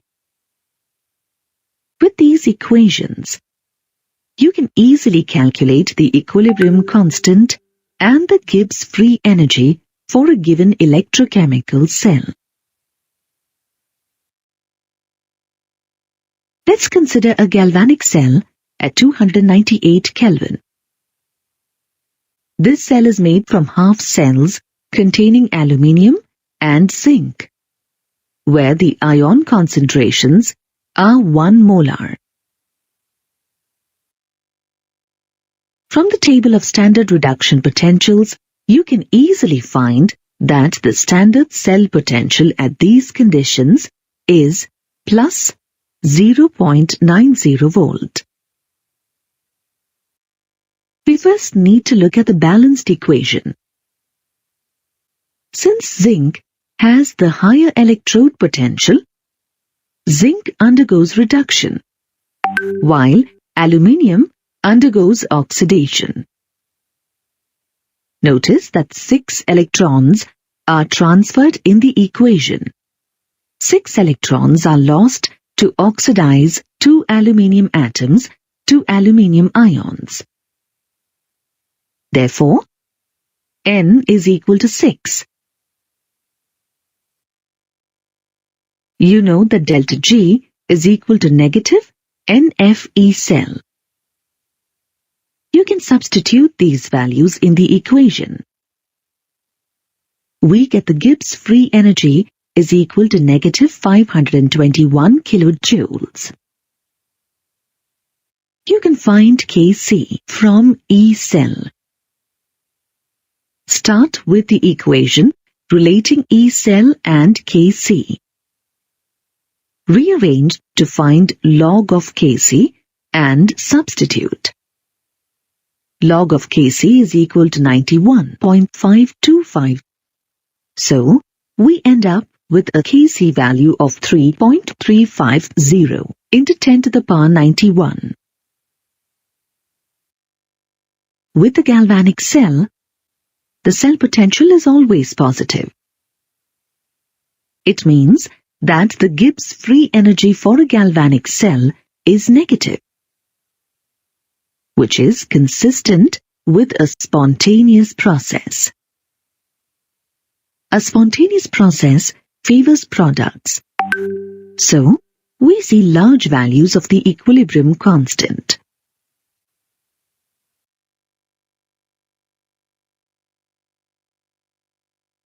There are some key terms that you must first understand before proceeding to study the conductance of electricity. The first key term is electrical resistance, which has been given the symbol R. It is the opposition to the passage of an electric current. Resistance is measured in ohms. The SI base units for ohm are kilograms meter squared per second cubed into amperes squared. The electrical resistance of any object is directly proportional to its length, L, and inversely proportional to its cross-sectional area, A. We need a proportionality constant to turn this proportionality into equality. This proportionality constant is called resistivity or specific resistance and is represented by the Greek letter ρ. The SI unit for resistivity is ohm meter. Quite often, its submultiple, ohm centimeter, is also used. Remember that 1 ohm meter is equal to 100 ohm centimeters, or 1 ohm centimeter is equal to 0.01 ohm meters. If the length of the conductor is 1 meter and the area of its cross-section is 1 square meter, then resistance R becomes equal to the resistivity ρ. Thus, resistivity is defined as the resistance of a substance when it is 1 meter long and has a cross-sectional area of 1 square meter. Conductance, which has the symbol G, is the inverse of resistance. Thus, we can write that G is equal to 1 upon R. Since R is equal to ρ into length upon cross-sectional area, we can say that conductance is equal to area divided by ρ into length. The unit for conductance is the Siemens, which has been given the symbol S. Siemens is equal to ohm inverse or mho. The reciprocal of resistivity is known as conductivity. Conductivity is represented by the lowercase Greek letter kappa. Thus, we can write that kappa is equal to 1 upon rho. We can substitute kappa in the equation we wrote a little while ago for conductance. Now we can write that G, conductance, is equal to kappa into cross-sectional area upon length. If the length of the conductor is 1 meter and the area of its cross-section is 1 square meter, then conductance becomes equal to kappa. Thus, conductivity is defined as the conductance of a material when it is 1 meter long and has a cross-sectional area of 1 square meter. The SI unit for conductivity is Siemens per meter. Sometimes, this is given as Siemens per centimeter. Note that 1 Siemens per centimeter is equal to 100 Siemens per meter. The magnitude of conductivity varies greatly, as shown in the table. It depends primarily on the nature of the material, although temperature and pressure can also affect conductivity. Depending on the magnitude of their conductivity, materials are classified into conductors, insulators, and semiconductors.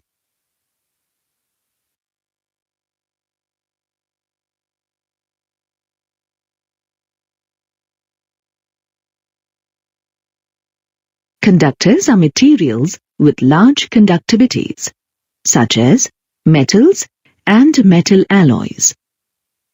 Some non-metals, including graphite, carbon black, and some organic polymers, also act as conductors.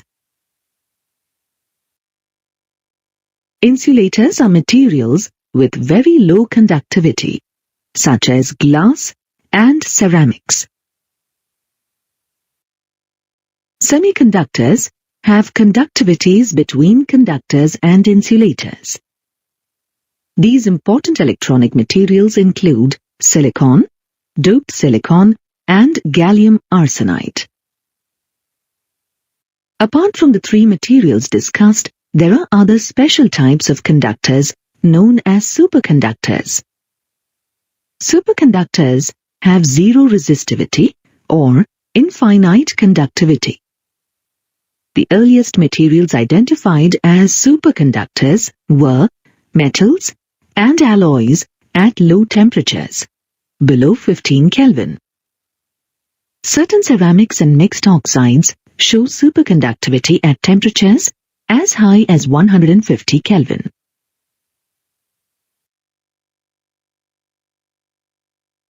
Now let's discuss about the conductivity in metals, that is, metallic conductance. Metallic conductance, or electronic conductance, is the electrical conductance through metals. As the name indicates, the conductance is due to the flow of electrons in the metal. Metallic conductance depends on the nature and structure of the metal, the number of valence electrons per atom, and the temperature of the sample. Now, let's move on to the conductance in electrolytic solutions. You know that pure water exhibits conductivity, although it is very low. The concentration of hydrogen ions and hydroxyl ions in pure water is 10 to the power of -7 molar. Due to the presence of these ions in very low concentrations, pure water has a very low conductivity. When electrolytes are dissolved in water, ions are released into the solution. As the ions go into the solution, its conductivity increases. The conductance of electricity by ions present in a solution is called electrolytic conductance, or ionic conductance. The conductivity of aqueous solutions depends on several factors, including the nature of the electrolyte, the size of the resulting ions, the solvation of the ions, the concentration of the electrolyte, and temperature. Directly measuring the conductivity of ionic solutions is problematic. Passing a direct current into an ionic solution changes the composition of the solution, as electrochemical reactions may occur. Also, unlike a solid conductor, such as a metal wire, we can't connect a solution to a Wheatstone bridge.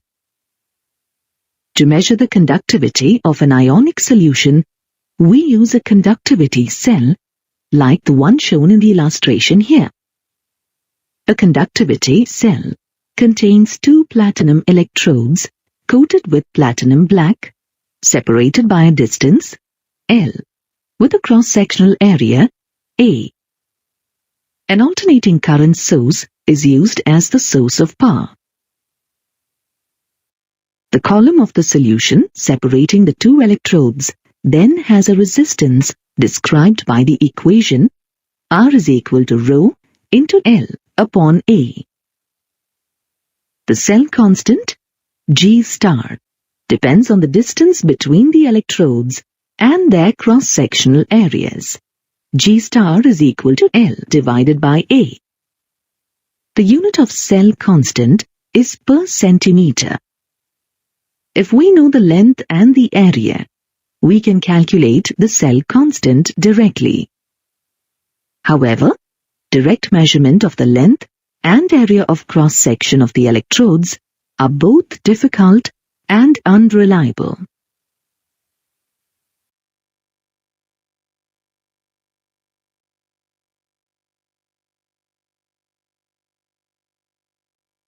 A better approach is to determine the cell constant by measuring the resistance of the cell when it contains a solution of known conductivity. For this purpose, we use potassium chloride solutions whose conductivity is known accurately at various concentrations and temperatures. The table here shows the conductivity of different concentrations of potassium chloride solution at 298 Kelvin. The cell constant, G star, is equal to resistance into conductivity of the solution. Once we know the cell constant, we can use it to measure the resistance or conductivity of any solution. To measure the conductivity, we can use a Wheatstone bridge. This device contains 2 resistances, labeled R3 and R4, and a variable resistance R1. The conductivity cell is the unknown resistance R2. The Wheatstone bridge is connected to an AC power supply and a suitable detector. When the bridge is balanced, no current flows through the detector. At these conditions, R2 is equal to R1 into R4 divided by R3. Inexpensive conductivity meters are commercially available and can also be used to measure the conductance or resistance of the solution in a cell. Once the cell constant and solution resistance are known, we can calculate the conductivity of the solution by dividing the cell constant by the resistance. The conductivity of different electrolytes in the same solvent and at a given temperature varies. This is because of variations in the charges and sizes of the resulting ions, the ion concentrations, and the ease of ion movement in the presence of a potential gradient.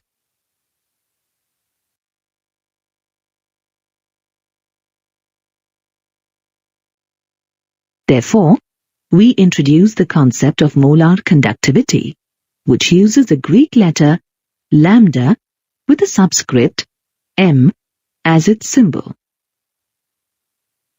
Molar conductivity is related to solution conductivity by the equation lambda m is equal to kappa, or conductivity divided by concentration of the solution.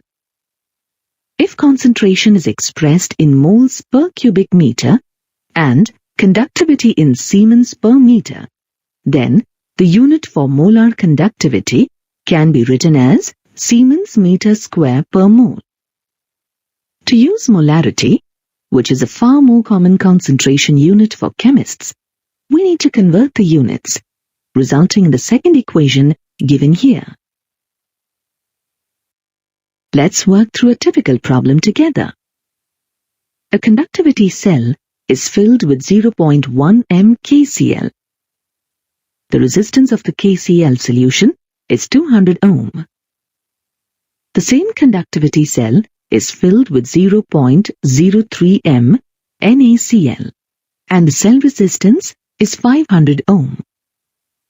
What is the conductivity and molar conductivity of 0.03 m NaCl?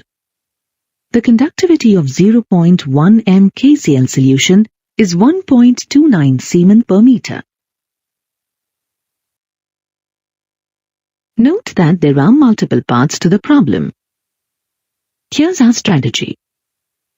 First, we need to find the cell constant, G star. We can do this by using the information given about the KCl solution. We know that G star is equal to conductivity multiplied by resistance. Given that the conductivity of a 0.1 molar potassium chloride solution is 1.29 Siemens per meter. Remember that Siemens is equal to inverse ohms. The resistance of the solution is measured to be 200 ohms. Therefore, the cell constant is the product of 1.29 times 200. The unit of ohms cancels, giving a cell constant of 258 inverse meters or 2.58 inverse centimeters. With the cell constant, we can now find the conductivity of the 0.03 molar sodium chloride solution. We know that conductivity is equal to the cell constant divided by the resistance of the solution, which has been given as 500 ohms. So, we calculate that the conductivity of the 0.03 molar NaCl solution is 0.516 Siemens per meter. We can use the equation shown here to find the molar conductivity from the conductivity and the molarity of the sodium chloride solution. By substituting and evaluating, we determine the molar conductivity to be 1.72 into 10 to the power 4 Siemens meters squared per mole.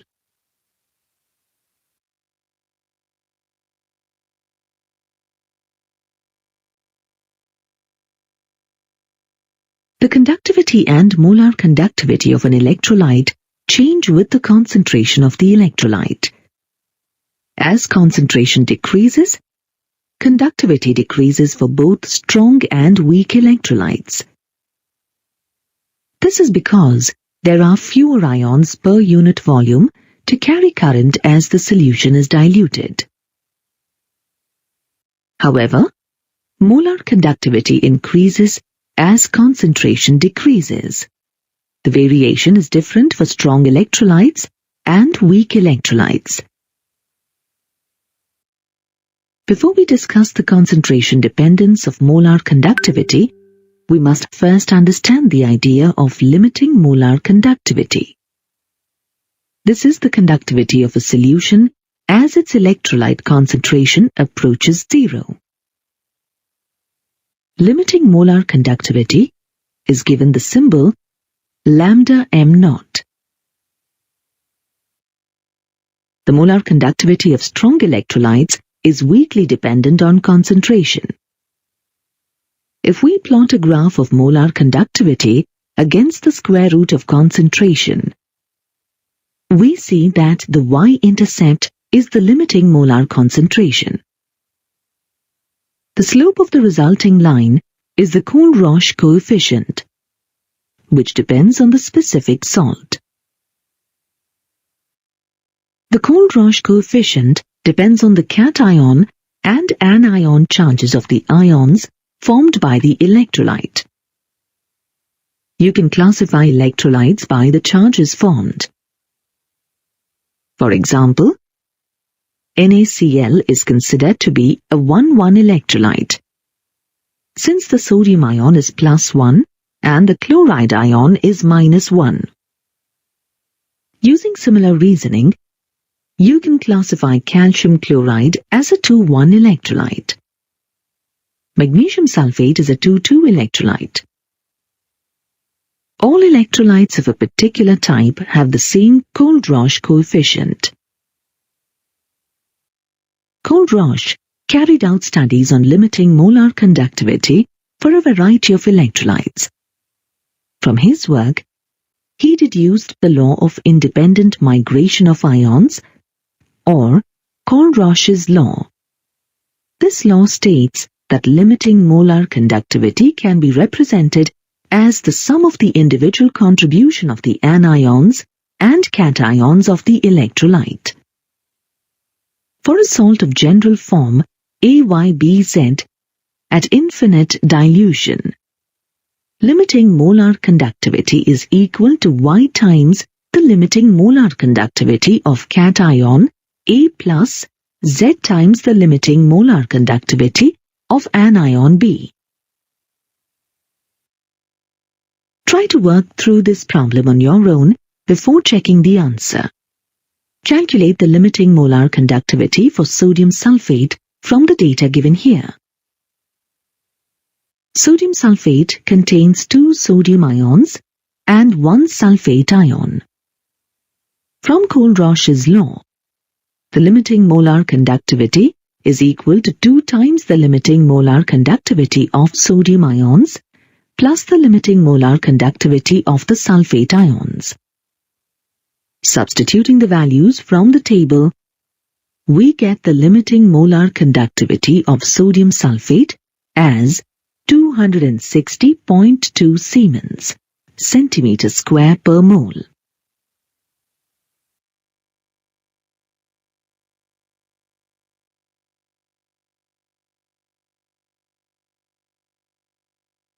The molar conductivity of a weak electrolyte depends greatly on the concentration of the solution. This is because weak electrolytes have a low degree of dissociation as concentration increases. Since the relationship isn't linear, we can't determine the limiting molar conductivity by extrapolating back to zero concentration. At infinite dilution, the electrolyte dissociates completely, but the conductivity is so low that it can't be measured directly. Instead, we can use Kohlrausch's law to find the limiting molar concentration. We can approximate the degree of dissociation, alpha, for a weak electrolyte as the ratio of molar conductivity to limiting molar conductivity. If the molar conductivity and the limiting molar conductivity known, then the dissociation constants for weak electrolytes at a given concentration can be found. Here is a typical problem. The conductivity of a weak acid in solution with a concentration of 0.002034 molar is 5.67 into 10 to the power minus 5 Siemens per centimeter. Calculate its dissociation constant if the limiting molar conductivity is 452 Siemens centimeter square per mole. Try to solve this problem on your own before checking the solution.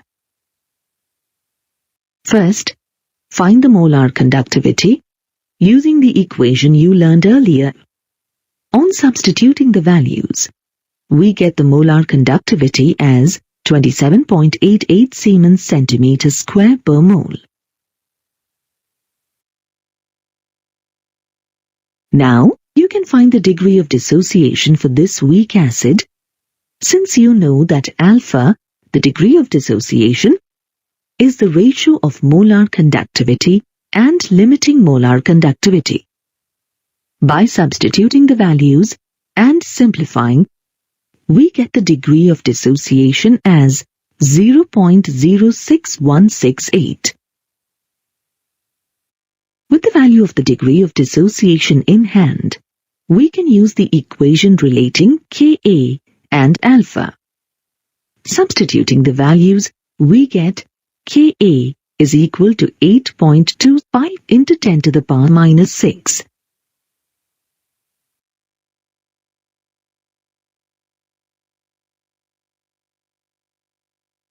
An electrolytic cell is an arrangement in which an external source of voltage brings about a chemical change. Since electrical energy is put in, the reaction is non-spontaneous. When you recharge a battery, you are actually running them as electrolytic cells.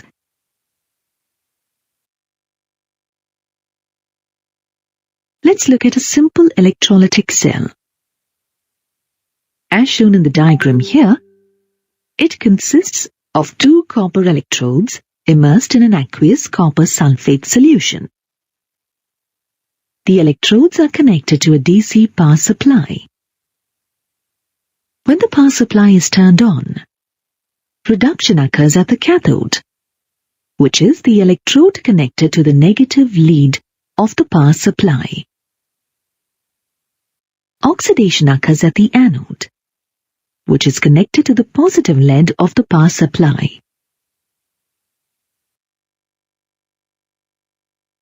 The reduction half reaction at the cathode has copper 2 ions gaining 2 electrons to form metallic copper. At the anode, copper metal undergoes oxidation by losing 2 electrons to form copper 2 ions.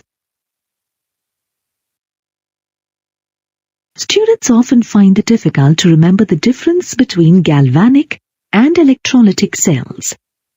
In galvanic cells, the anode is considered to be the negative electrode, and reactions are spontaneous. The cell potential is always positive, and the change in Gibbs free energy is negative.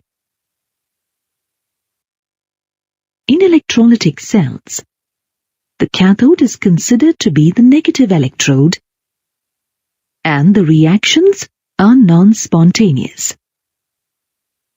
The cell potential is negative, and the change in Gibbs free energy is positive. Remember, in any cell, oxidation occurs at the anode and reduction occurs at the cathode.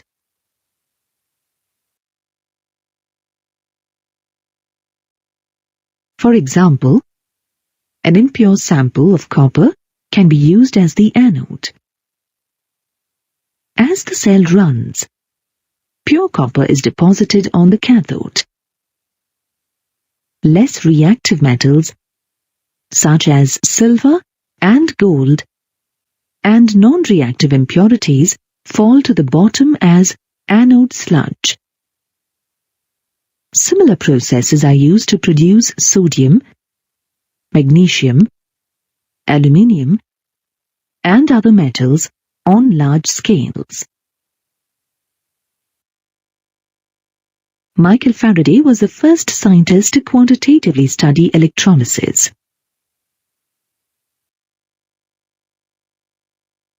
Faraday's work can be summarized in his 2 laws of electrolysis. Faraday's first law states that the extent of chemical reaction that occurs at any electrode during electrolysis is directly proportional to the quantity of electricity passed through the electrolyte. The electrolyte may be molten or in an aqueous solution. In other words, the mass of an element that deposits at an electrode during electrolysis is proportional to Q, the total amount of electricity passed through the cell. Faraday's second law states that the amounts of different substances produced by the same amount of electricity passing through the electrolytic solution are proportional to their equivalent masses. Equivalent mass can be calculated by dividing the atomic mass of a metal by the number of electrons needed to reduce a cation. The amount of charge Q passed through the cell can be determined from the product of current and time. To determine the charge in coulombs, multiply the current in amperes by the number of seconds for which it was applied. The stoichiometry of the half reaction needs to be considered in quantitative electrolysis. The half reaction relates the number of electrons to the metal deposited. For example, in the reduction of silver ions, 1 mole of electrons is needed for each mole of silver ions that reduce. You know that the charge on one electron is equal to 1.6021 multiplied by 10 raised to the power of minus 19 coulomb. Hence, the charge on 1 mole of electron is equal to the product of the charge on an electron and the Avogadro number. This can be written as the product of 1.6021 multiplied by 10 raised to the power of minus 19 and 6.02 multiplied by 10 raised to the power of 23. Therefore, the charge on 1 mole of electrons is equal to 96,487 coulombs per mole. This quantity of electricity is called Faraday, which is symbolized by capital F. Sometimes, this is rounded off to 96,500 coulombs per mole of electrons. Now use all this information you just learned to solve a problem. A 2.50 ampere current is passed through molten magnesium chloride for 15.0 minutes. What is the mass of magnesium deposited at the cathode? Let's work through this problem together. First, we'll find the charge that passed through the cell. You know that charge in coulombs is equal to the current in amperes multiplied by the time in seconds. We need to convert 15.0 minutes into seconds. 15 minutes into 60 seconds per minute is equal to 900 seconds. The current is 2.50 amperes. The charge that passed through the cell is then 900 seconds times.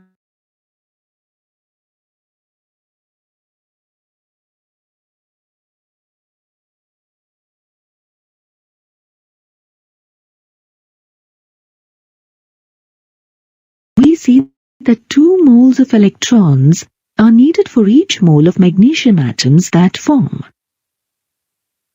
Therefore, we require 2 Faradays, or 2 multiplied by 96,487 coulombs, to deposit 1 mole, or 24 grams of magnesium. Therefore, for 2,250 coulombs, the mass of magnesium deposited is equal to 24 grams per mole multiplied by 2,250 coulombs divided by 2 multiplied by 96,487. Thus, 0.2798 grams of magnesium is deposited at the cathode.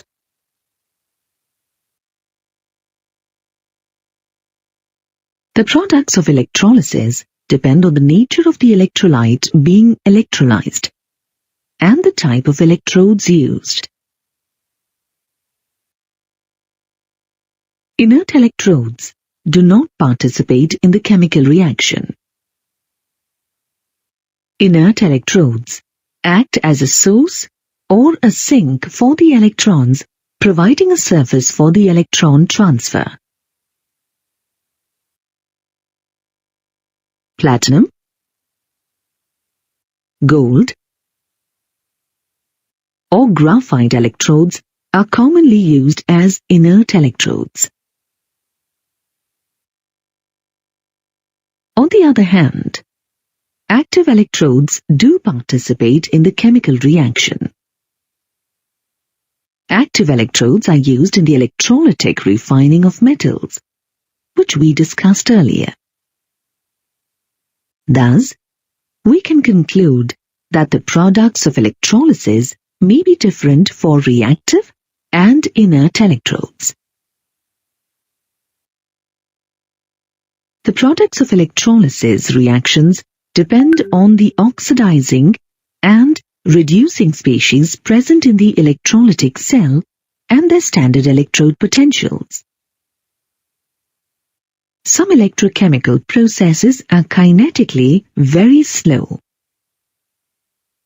At lower voltages, these processes don't seem to occur at all.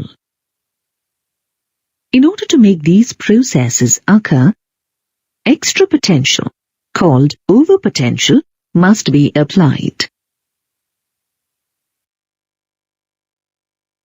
For example, the electrolytic decomposition of molten sodium chloride will produce sodium metal and chlorine gas.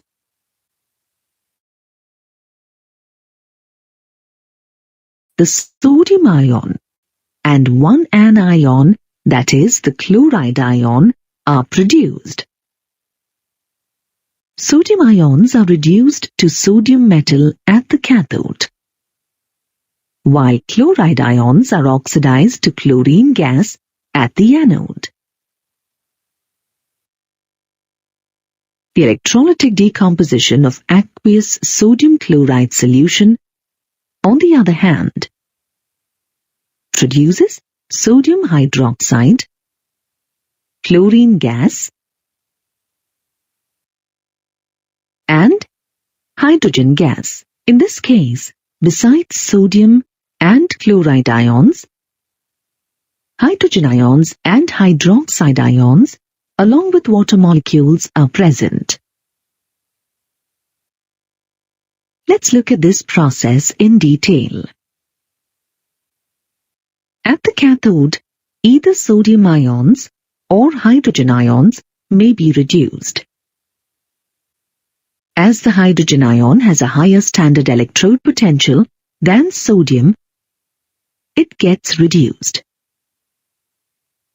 However, hydrogen ions are produced by the dissociation of water. Hence, the net reaction at the cathode may be written as the sum of these two reactions. Thus, we have the reduction of water as per the equation shown here.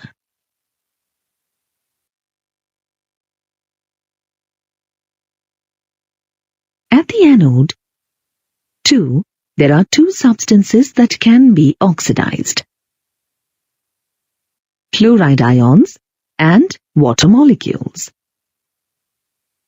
At first glance, it would seem easier for water to get oxidized than chloride ions, since the electrode potential of water is lower than that of chloride ions. However, the oxidation of water is a kinetically slow process. Hence, an extra potential called overpotential is needed for the production of oxygen. This explains why chlorine, but not oxygen, is produced during the electrolysis of aqueous sodium chloride. The net reactions of electrolysis of an aqueous solution of sodium chloride are as shown here. It is more challenging to predict the products of electrolysis reactions in aqueous solutions.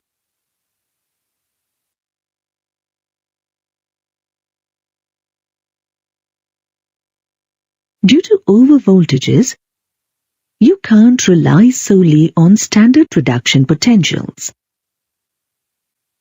Reduction will occur at the cathode, but there are two possibilities for the reduction half reaction. First, ask yourself if the cation is a transition metal or a representative metal cation.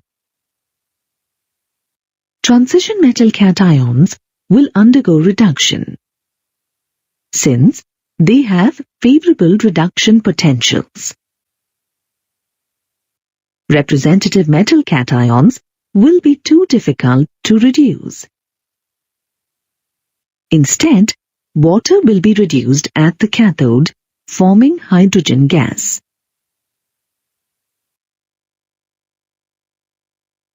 Predicting the oxidation half reactions is more complicated. It depends on the relative ease with which the different species present in the solution are oxidized. Halide ions will undergo oxidation to form the diatomic elements in preference to water.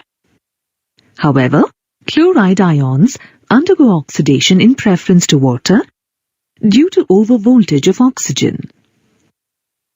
On the other hand, oxoanions are too difficult to oxidize.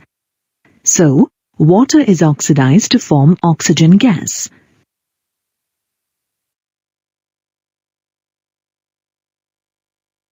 The ability of a cation to be reduced or an anion to be oxidized not only depends on their standard reduction potentials, but also on their concentrations. Hence, to account for the effects of concentration, the standard electrode potentials are replaced by the electrode potentials given by the Nernst equation. In dilute solutions of sulfuric acid, water will be oxidized to release oxygen gas. However, in concentrated solutions of sulfuric acid, the formation of the peroxydisulfate ion is favored.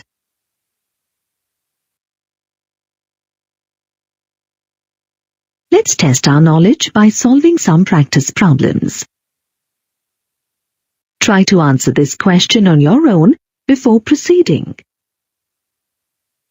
Predict the products and write a balanced equation if an aqueous solution of silver nitrate is electrolyzed. Assume that the electrodes are inert. Let's start with the reduction process at the cathode. Silver, a transition metal, has a favorable reduction potential. So, silver ions will be reduced to form silver metal. The half reaction is written out. Since the electrode potential value of water is less than that of the nitrate ion, water will undergo oxidation to form oxygen gas as shown in the half reaction. Now, we can sum the two half reactions. We need to make sure that the number of electrons gained is equal to the number of electrons lost, and then add the half reactions to write the overall equation. Here's another problem. Try to answer it on your own first. A dilute solution of sodium sulfate is electrolyzed. Predict the products of the electrolysis, assuming that the electrodes are inert. We'll use the same basic strategy as the previous problem. At the cathode, it is easier to reduce water than the sodium ion, as it has a higher standard reduction potential value than sodium. So, water will undergo reduction to form hydrogen gas.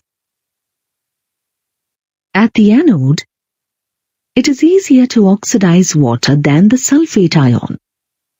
since the standard reduction potential for water is less than that of sulfate ions. Water will oxidize to produce oxygen gas. We need to make sure that the number of electrons gained is equal to the number of electrons lost. By summing the two half reactions, we can write an overall equation. Note that H plus OH minus make H2O.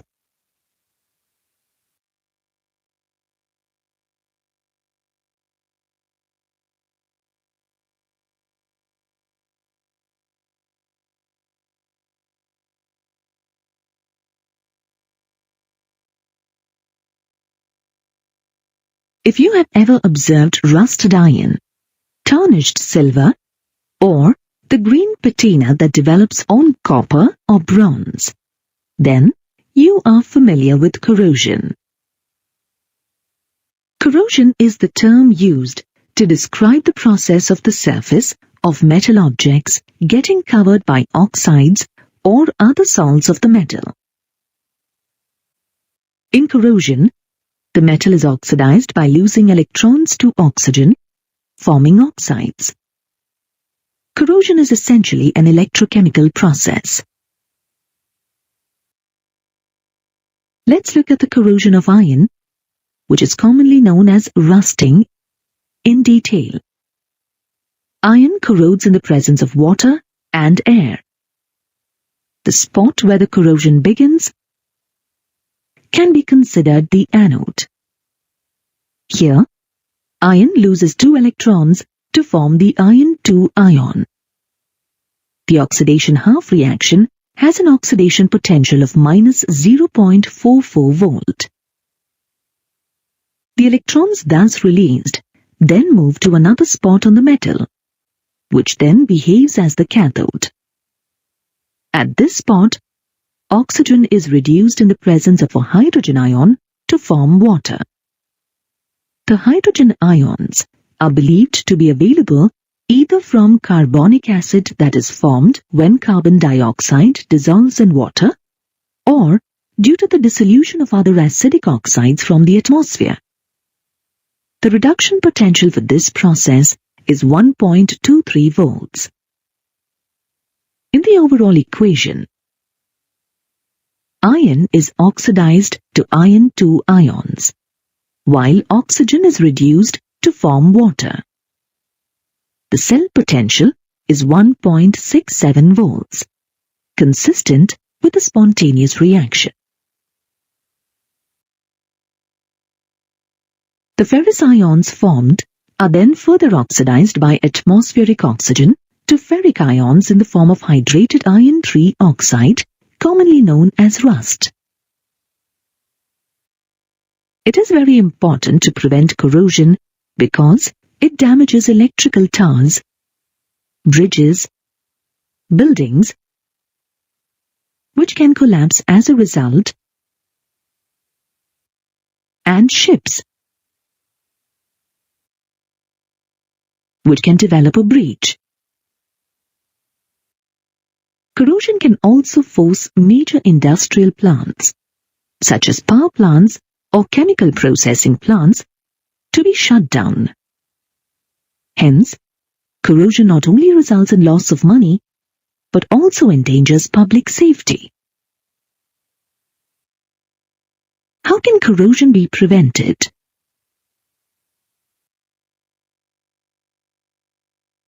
One way is to cover the surface with paint or some chemicals like bisphenol. This creates a physical barrier that protects the metal. A second alternative is to cover the surface with other metals, such as tin or zinc. Like paint, this prevents oxygen and water from reaching the metal surface. We can also use electrochemistry to prevent corrosion. In cathodic protection, the metal is coated with another metal that is more easily oxidized. In cathodic protection of iron, iron becomes the cathode and the metal coating becomes the sacrificial anode. Cathodic protection can be used to protect steel pipes from corrosion. Magnesium oxidizes more readily than iron, as you know from the table of standard reduction potentials. In this diagram, a magnesium rod is buried and soldered to a steel pipe.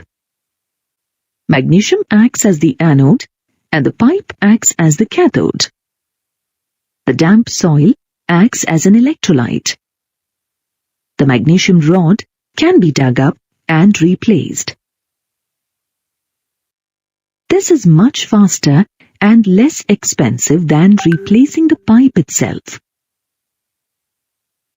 Try to answer this question on your own before proceeding.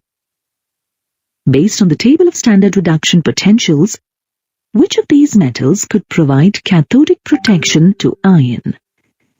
Aluminium, copper, nickel, or zinc? Answer: aluminium and zinc could be used to protect iron from corrosion. As shown in the table, their reduction potentials are more negative than that of iron. This means that they are more readily oxidized than iron. Copper and nickel reduce more readily than iron, making them unsuitable for cathodic protection.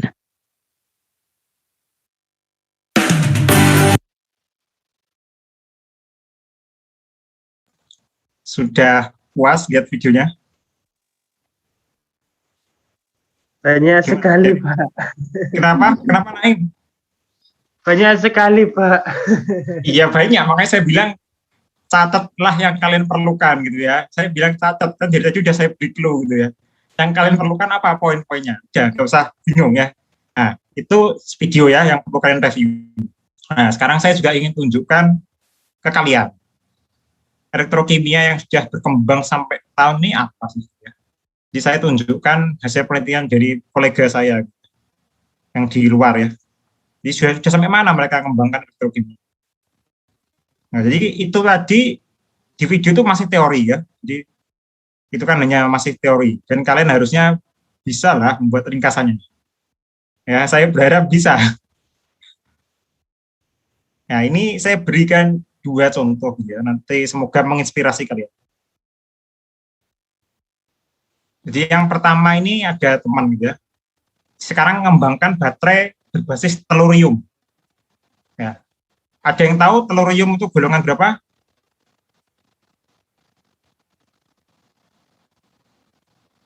Telurium? Ada yang bisa tahu? Golongan berapa, Rafli? Itu TL. Simbolnya. Berapa? Itu yang apa? Simbolnya TL bukan, Pak? Iya, betul TL. Golongan berapa? Golongan Telurium itu TE, bukan TL, dia TE. ini. 7. TL itu tantalum. Golongan 7 bukan, Pak? Golongan 7 apa? 6A, Pak. 6A. Ini banyak versi nih. Yang betul yang mana? Padahal cuma ada 1 versi. TE kan, Pak? Iya, TE. Nah, betul, TE. Iya, golongan 6A. Oke, ya udah. Nomor atomnya? 52. 52. Oke, betul ya. Nomor atomnya 52. Jadi, teman di luar itu sekarang mengembangkan ini. Baterai berbasis, kalau kalian kenal baterai litium, nah itu udah lama ya. Sekarang sudah. Jadi kalau HP kalian masih pakai baterai litium, ya artinya itu sudah teknologi yang berapa tahun yang lalu. Ya. Nah, itu untuk rechargeable baterai. Jadi baterai yang bisa diisi ulang. Nah, sistemnya simpel seperti tadi. Ya, ini adalah proses yang B, gambar B itu adalah proses ketika charge and discharge.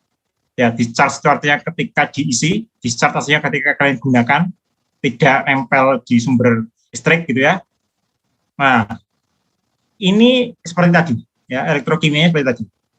Di sini ada litium, di sini ada telurium. Nah, elektrolitnya apa? Elektrolitnya adalah LiPF6. Ya, sedangkan di sini elektrolitnya adalah Li2Te. Ya, jadi elektrolitnya itu yang dipakai ya. Terus ketika nanti saya share ya, ke kalian. Prosesnya seperti ini, simple seperti tadi. Kalian juga tahu. Terus ketika proses charge and discharge, ada reaksi kimia seperti ini ya. Ini ketika kalian gunakan. Dan ini ketika baterai itu nanti kalian isi atau charge gitu ya, di arus listrik gitu ya. Nah, ini prosesnya ya. Terus baterainya seperti apa gitu ya. Nah, ini gambarannya ya, tapi mungkin nggak perlu kalian pelajari karena itu sudah detail gitu ya. Nah, baterainya nanti setipis ini kira-kira ya. Ini menggunakan pinset ya. Ini menggunakan pinset dan lebarnya mungkin hanya berapa senti ini? Sekitar 2 sentian lah ya, sekitar 2 sentian. Nah, jadi tipis, tapi dia punya beda potensial lebih dari 1,5 volt kalau nggak salah ya. Seingat saya lebih dari 1,5 volt. Nah, jadi baterainya cukup tipis ya. Sekarang sedang dikembangkan gitu ya.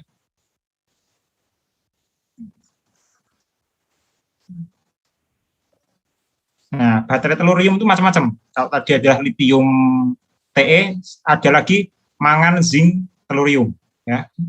Jadi baterainya macam-macam yang dikembangkan gitu ya. Ya, ini kan bentuknya seperti kemasan baterai kalian gitu ya, baterai batang gitu ya. Nah, nanti bisa kalian cek gitu ya. Ada lagi aluminium telurium baterai gitu ya. Nah, reaksinya di katoda seperti ini gitu ya. Di anodanya seperti ini ya. Reaksi keseluruhan nanti bisa seperti ini. Nah, ini gambaran ya, gambarannya baterainya itu. Nah, itu salah satu perkembangan baterai ya yang sekarang sedang. Jadi kalau baterai kalian masih baterai litium ya, itu mungkin udah berapa tahun yang lalu gitu ya. Ya, oke ya. Sekarang saya share satu lagi sebelum kita Jadi elektrokimia juga bisa digunakan untuk direct fuel carbon cell ya, direct. Bentar saya lupa nama. Physicochemical. Ya, ini ada direct carbon fuel cell ya. Ini ada direct carbon fuel cell. Bentuknya seperti apa? Kita lihat ya. Bentuknya seperti apa direct carbon fuel cell. Jadi di sini juga menggunakan prinsip elektrokimia. Ya. Nah, kira-kira seperti ini nanti. Ini nggak perlu kalian pelajari, kalian belum dapat materi fixed bed dan lain-lain gitu ya. Ini desain ininya. Nah, ini. Jadi di dalam sini ini adalah electric furnace. Jadi untuk membakar. Jadi kalian punya limbah gitu ya. Nah, di sini dikonversi dengan menggunakan elektrokimia untuk menghasilkan energi. Ya, dikonversi secara elektrokimia menghasilkan energi. Nah, elektrolitnya adalah kalium karbonat, larutan kalium karbonat. Nah, jadi kalau kita switch atau kita zoom ini ya, bagian furnace-nya, elektrik furnace-nya kira-kira ada katoda, anoda, tutupnya ini berupa dari aluminium, ada insulatornya, ya, ada tempat untuk menampung char, hasil dari pembakaran. Ya. Nah, jadi nanti diukur gitu ya, dihubungkan dengan electric load dan komputer PC gitu ya, untuk mengukur berapa sih yang dihasilkan gitu ya dari proses ini ya. Nah, itu ya. Jadi ini namanya direct carbon fuel cell. Jadi ada macam-macam, ada microbial fuel cell, ada macam-macam. Jadi kalau mikrobial artinya dari organisme, mikroba. Tapi itu sudah lama ya. Kalau mikrobial fusel itu sangat lama. Mungkin sudah nggak baru, mungkin tahun 90-an juga sudah dikembangkan gitu ya, mikrobial fusel. Hanya sekarang yang ke arahnya mikrobial fusel hanya menemukan atau mengembangkan kultur mikrobanya ya, yang baru-baru hanya itu. Nah, itu nanti kalian lihat gitu ya. Saya ingin menunjukkan hasilnya ya. Ini hasilnya.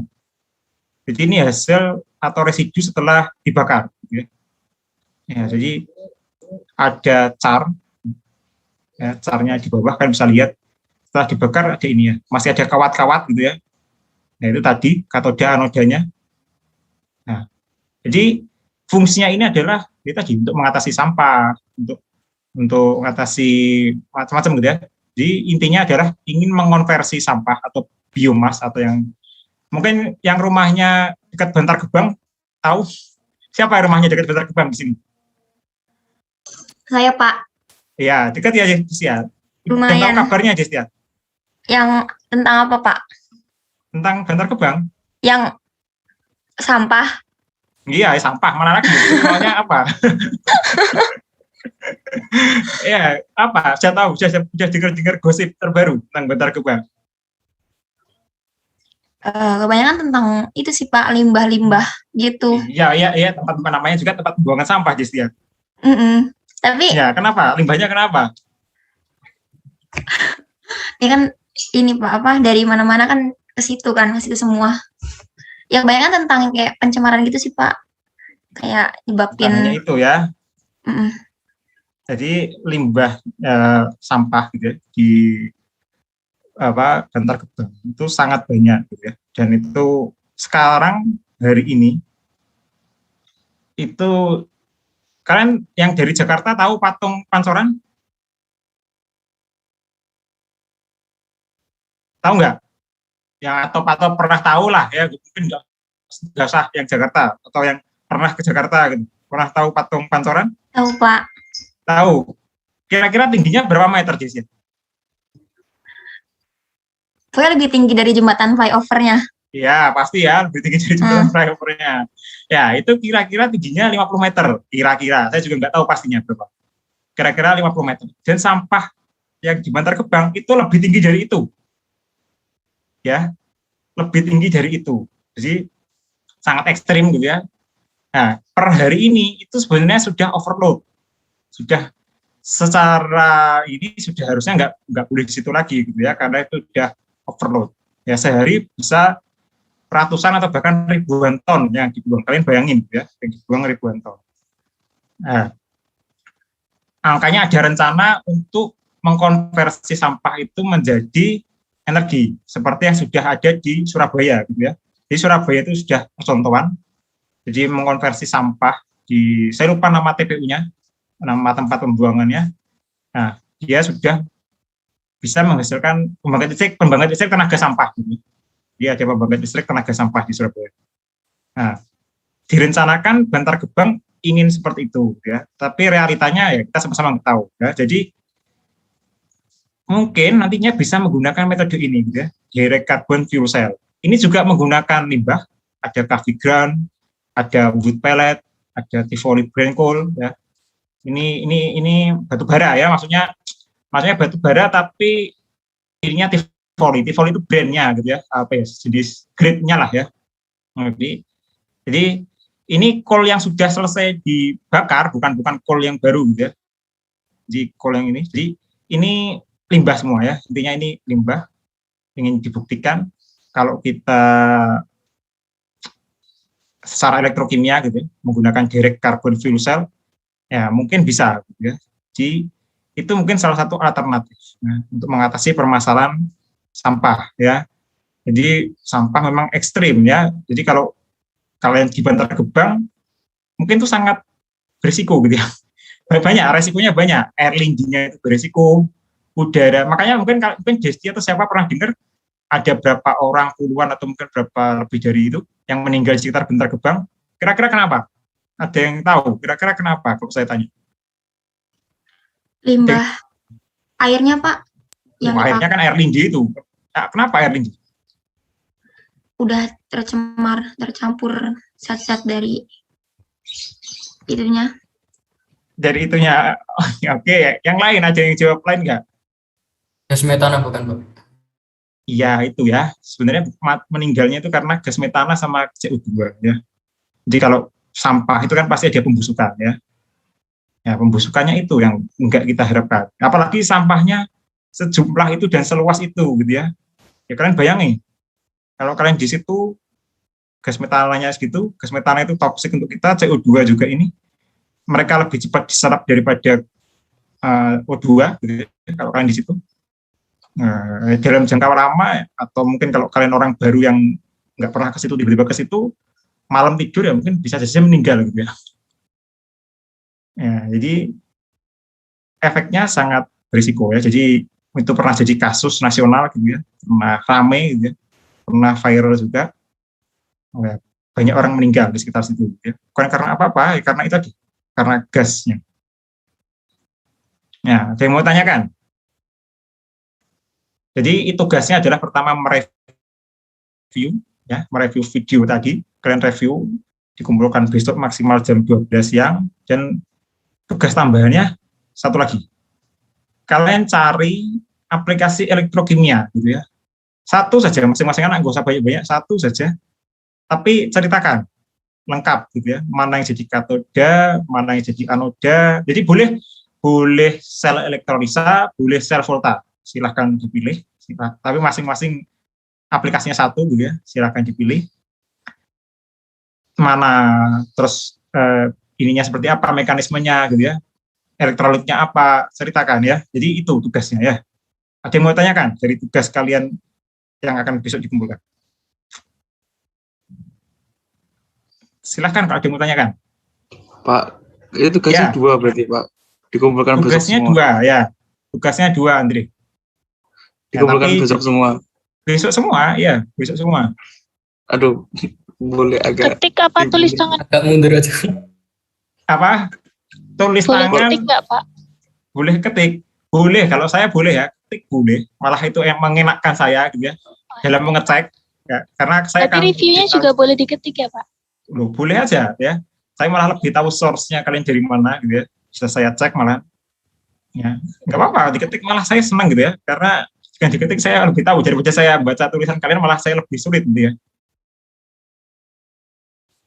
Oke. Kalau batas pengumpulannya bisa diundur lagi nggak Pak? 2 tugas. Diundur kapan? Kalian mau kapan? Itu minggu aja, Kan Pak. itu, kenapa? Cis ya? Biasanya kan Bapak minggu. Minggu. Kenapa? Iya, Ada Pak. yang sulit kah? Pak. Dari videonya Senin, kenapa? Pak. Ada yang sulit? Iya Senin, Pak, Pak. minggu Pak. Ya, Enggak, minggu, jadi Pak. videonya Minggu atau kenapa Senin kok Pak? kalian minta mundur ya? Karena ada tugas yang Tugas mendadak lain juga, Pak. Tugas apa? Tugas lain? Ini kan tugasnya simpel ya, cuma review aja video, cuma cerita aja kan? Kenapa? Ada yang sulit kah dari ceritanya ini tadi? Cerita videonya? Gimana? Tugas yang lain apa sih? Coba sih. Tugas yang lain apa? Kalau saya sih matematika sama bahasa Indonesia, Pak, ini, Pak. Apa bahasa tugasnya apa? Lupa sih, Pak. Lupa. Loh.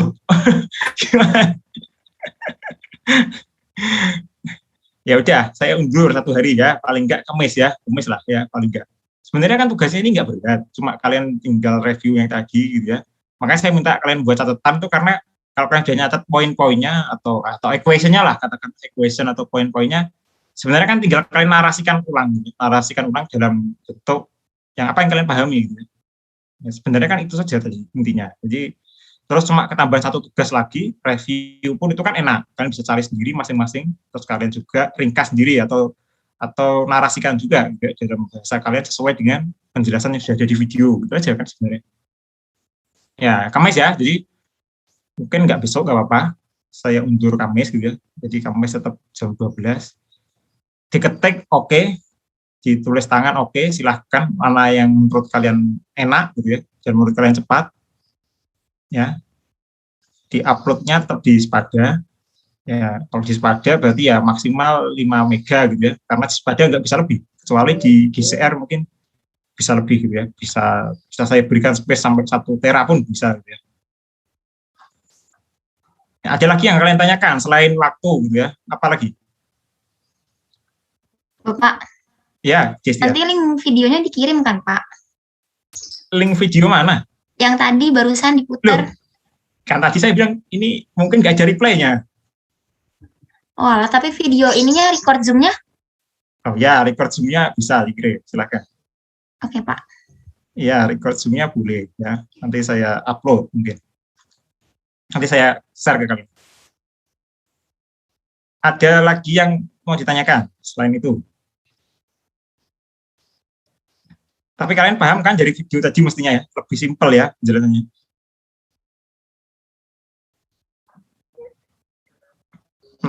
Naim, gimana Naim? Biasanya kamu ada pertanyaan.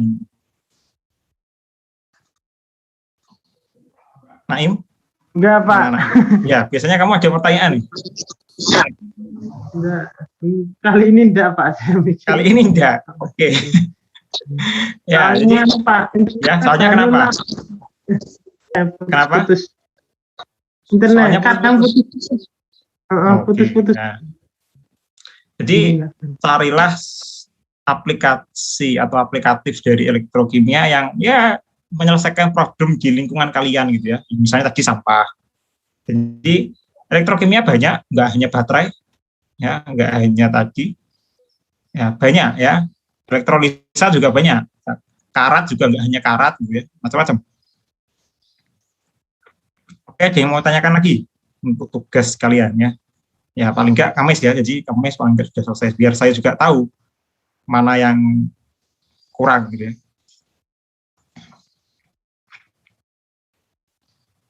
Yang lain ada pertanyaan lagi atau sudah cukup jelas untuk tugas sama ini ya, materinya hari ini?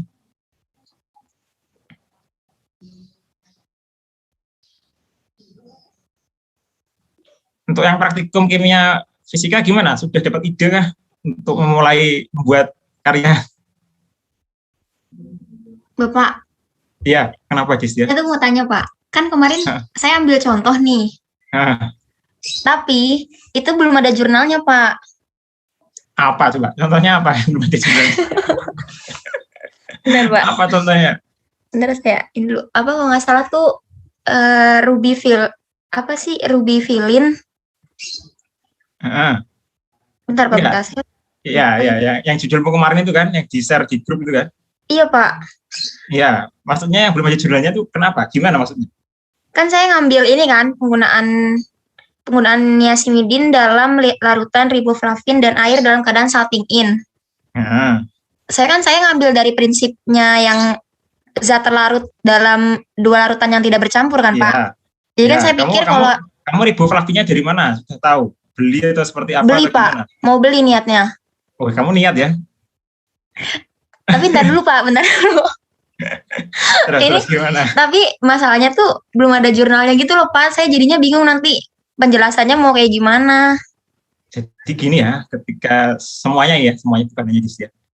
Nanti ketika kalian masuk penelitian yang dinamakan novelty atau kebaruan, itu dilihat malah kalau belum ada orang yang melakukan itu. Misal gini. Misal katakanlah temanya ekstraksi gitu ya, ekstraksi itu kan banyak ya. Kalau kalian ekstraksi itu hanya cair-cair itu ya enggak juga, ekstraksi bisa pada cair gitu ya. Misalnya ekstraksi, katakanlah pewarna gitu ya, dari limbah apa atau dari tanaman apa, misal gitu ya. Terus kalian searching gitu ya. Wah, ternyata belum ada gitu ya. Ternyata belum ada yang meneliti ini sama sekali. Tapi maksud saya gini Jess ya. Tapi yang meneliti ekstraksi untuk tanaman lain atau ekstraksi untuk misalnya ekstraksi emas misalnya, bukan hanya tanaman, misalnya ekstraksi emas dalam batuan apa misalnya. Itu ada misalnya. Tapi pada dasarnya gini Des ya, prinsipnya adalah ekstraksi.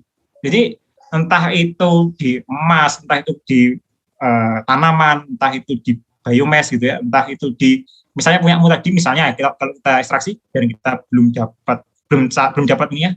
Oh ini belum pernah ada ekstraksi misalnya dari daun teh lah, katakanlah daun teh belum ada gitu ya, ekstraksi pewarna dari daun teh.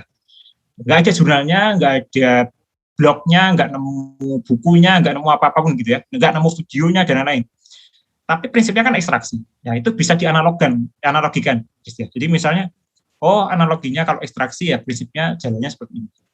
Nah, terus kalau misalnya kita menggunakan pelarut ini, jalannya bakal seperti ini. Analogi aja, ya. Tapi analoginya yang make sense gitu ya. Jadi jangan yang hanya sekedar ya ekstraksi selesai dapat hasil gitu ya. Enggak. Jadi maksud saya kan punyamu sama nih ya, riboflavin dalam apa? Intinya kan salting in and salting out gitu kan. Betul? Iya, Pak. Iya, intinya kan itu. Salting in and salting out itu kan bukan yang pertama di setia kamu. Itu kan udah orang berapa kamu mungkin. Iya. Iya, tapi intinya itu. Jurnal yang menyatakan salting in, salting out itu sangat banyak. Kamu cari nggak kurang-kurang ya. Mau cari 3 pelarut, lebih dari 3 itu banyak sekali. Apalagi kamu kan masih menggunakan berapa? 2 kan? 2 campuran kan? Ya, Iya. ya kan gampang ya. Misalnya, kapan sih dia terjadi salting in? Nah, misalnya kamu buat karya gitu ya. Oh, dia terjadi salting itu ketika jumlah ininya sekian atau komposisi ininya sekian. Kapan sih? Apa dia hanya salting in atau bisa dia jadi salting out misalnya? Ternyata dia salting out bisa, keadaannya seperti ini. Kalau nggak bisa kenapa gitu kan? Ya itu kan unik deh nanti. Uniknya di situ sebenarnya punya. Iya, Pak. Saya mikirnya awalnya yang penting dasarnya sama gitu. Iya betul. Yang penting dasarnya sama. Jadi kalian nggak perlu cari. Malah kalau kalian cari yang dapat yang sama gitu ya dengan yang sudah dilakukan orang lain itu kalian hanya mereplikasi sifatnya.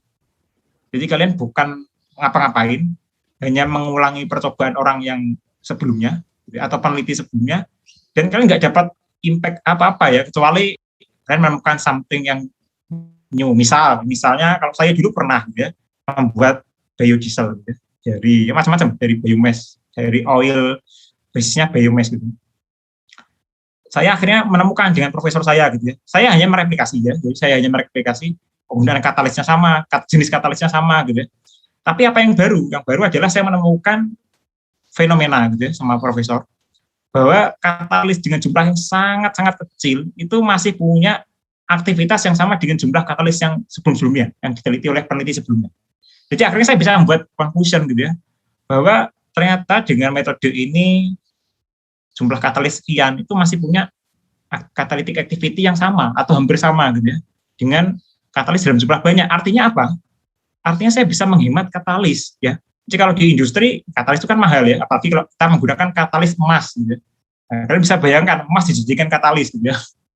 Nah, jadi itu poin utamanya di situ ya.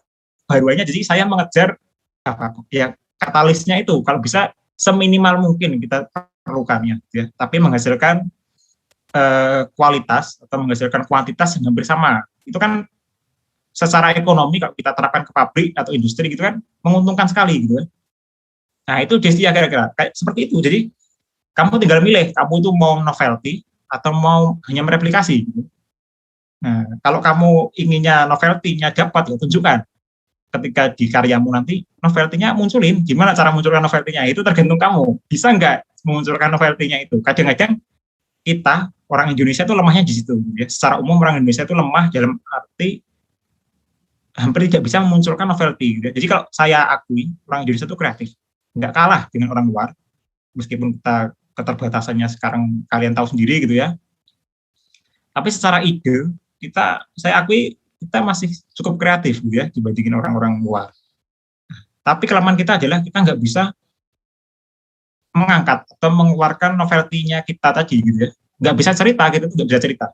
Ya intinya kita lakuin ini hasilnya ini itu aja. Tapi kita nggak bisa ngangkat apa sih novelty.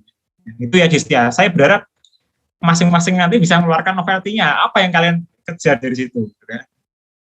Ya, kemarin kalian juga salah semua kan? Nebak yang saya share video ya Destia sama yang kemarin. Ya, itu karena kenapa? Karena yang membuat video itu juga samar ya, dalam arti samar. Jadi kalian bisa multitafsir gitu kan. Jadi masih kurang tepat. Makanya saya bilang jawaban kalian masih kurang tepat ya. Karena emang sebenarnya niatnya dia yang ya emang ada yang Destia ceritakan itu betul gitu ya. Cuma masih kurang lengkap gitu ya. Itu aja Destia kemarin yang jawabanmu gitu ya, yang kamu chat di grup. Ya, itu ya. Jadi yang ikut kimia fisik tikum gitu ya. Tolong disiapkan. Siapa yang ikut lagi, Destia? Andre ikut kelas saya atau enggak? Nggih, Pak. Nggih, sudah ini kamu sudah mulai progres. Baru kepikiran konsepnya doang sih, Pak. Oke, nggak apa-apa. Nggak ada masalah. Kalian mau upload tanggal 22 pas juga nggak masalah gitu ya. Yang penting kalian sudah selesai ya. Jadi cuma efeknya adalah ya makin sedikit waktu kalian untuk dapatkan dukungan gitu ya. Oke, nggak masalah. Atau ada yang sudah jalan malah. Jangan. Ya, terserah kalian ya yang ikut kelas saya. Jadi bisa apapun ya bentuknya. Saya nggak melarang mau handwriting atau mau apa gitu ya, atau kalian sendiri yang jadi role modelnya atau seperti apa. Ada lagi, Destia atau siapa yang ingin tanya?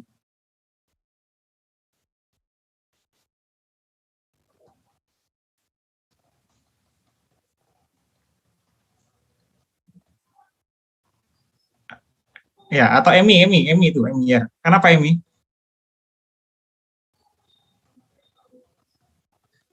Ya, Emi.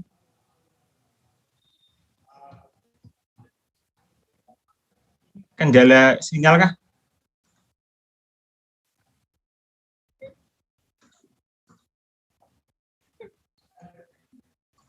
Oh ya, Emi. Enggak. Maksud saya sudah ada progres kah Emi kalau sinyal kalau kendala ini enggak apa-apa. Ya, putus-putus katanya ya. Oke. Selain Destia yang sudah mulai masuk siapa lagi? Yang sudah mulai masuk di ini saya progresnya.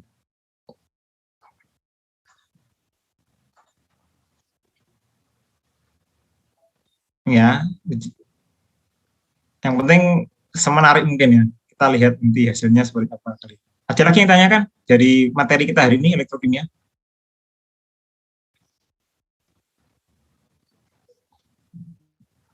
Siapa? Rafli. Ada pertanyaan nggak kamu Rafli? Belum ada, Pak. Nggak ada. Oke ya. Ideal. Belum ada, Pak. Belum ada. Oke. Udah ya, pokoknya tugasnya itu. Ya mungkin saya beri waktu sampai hari Kamis ya, silahkan dicicil kalau mau mencicil. Nanti ini saya share juga recording Zoom-nya ini ya untuk bahan kalian, siapa tahu tadi kurang menyimak gitu ya. Oke ya, kalau nggak ada pertanyaan saya akhiri ya pertemuan hari ini. Kalian bisa mengerjakan tugas yang lain, katanya kalau ada tugas apa tadi?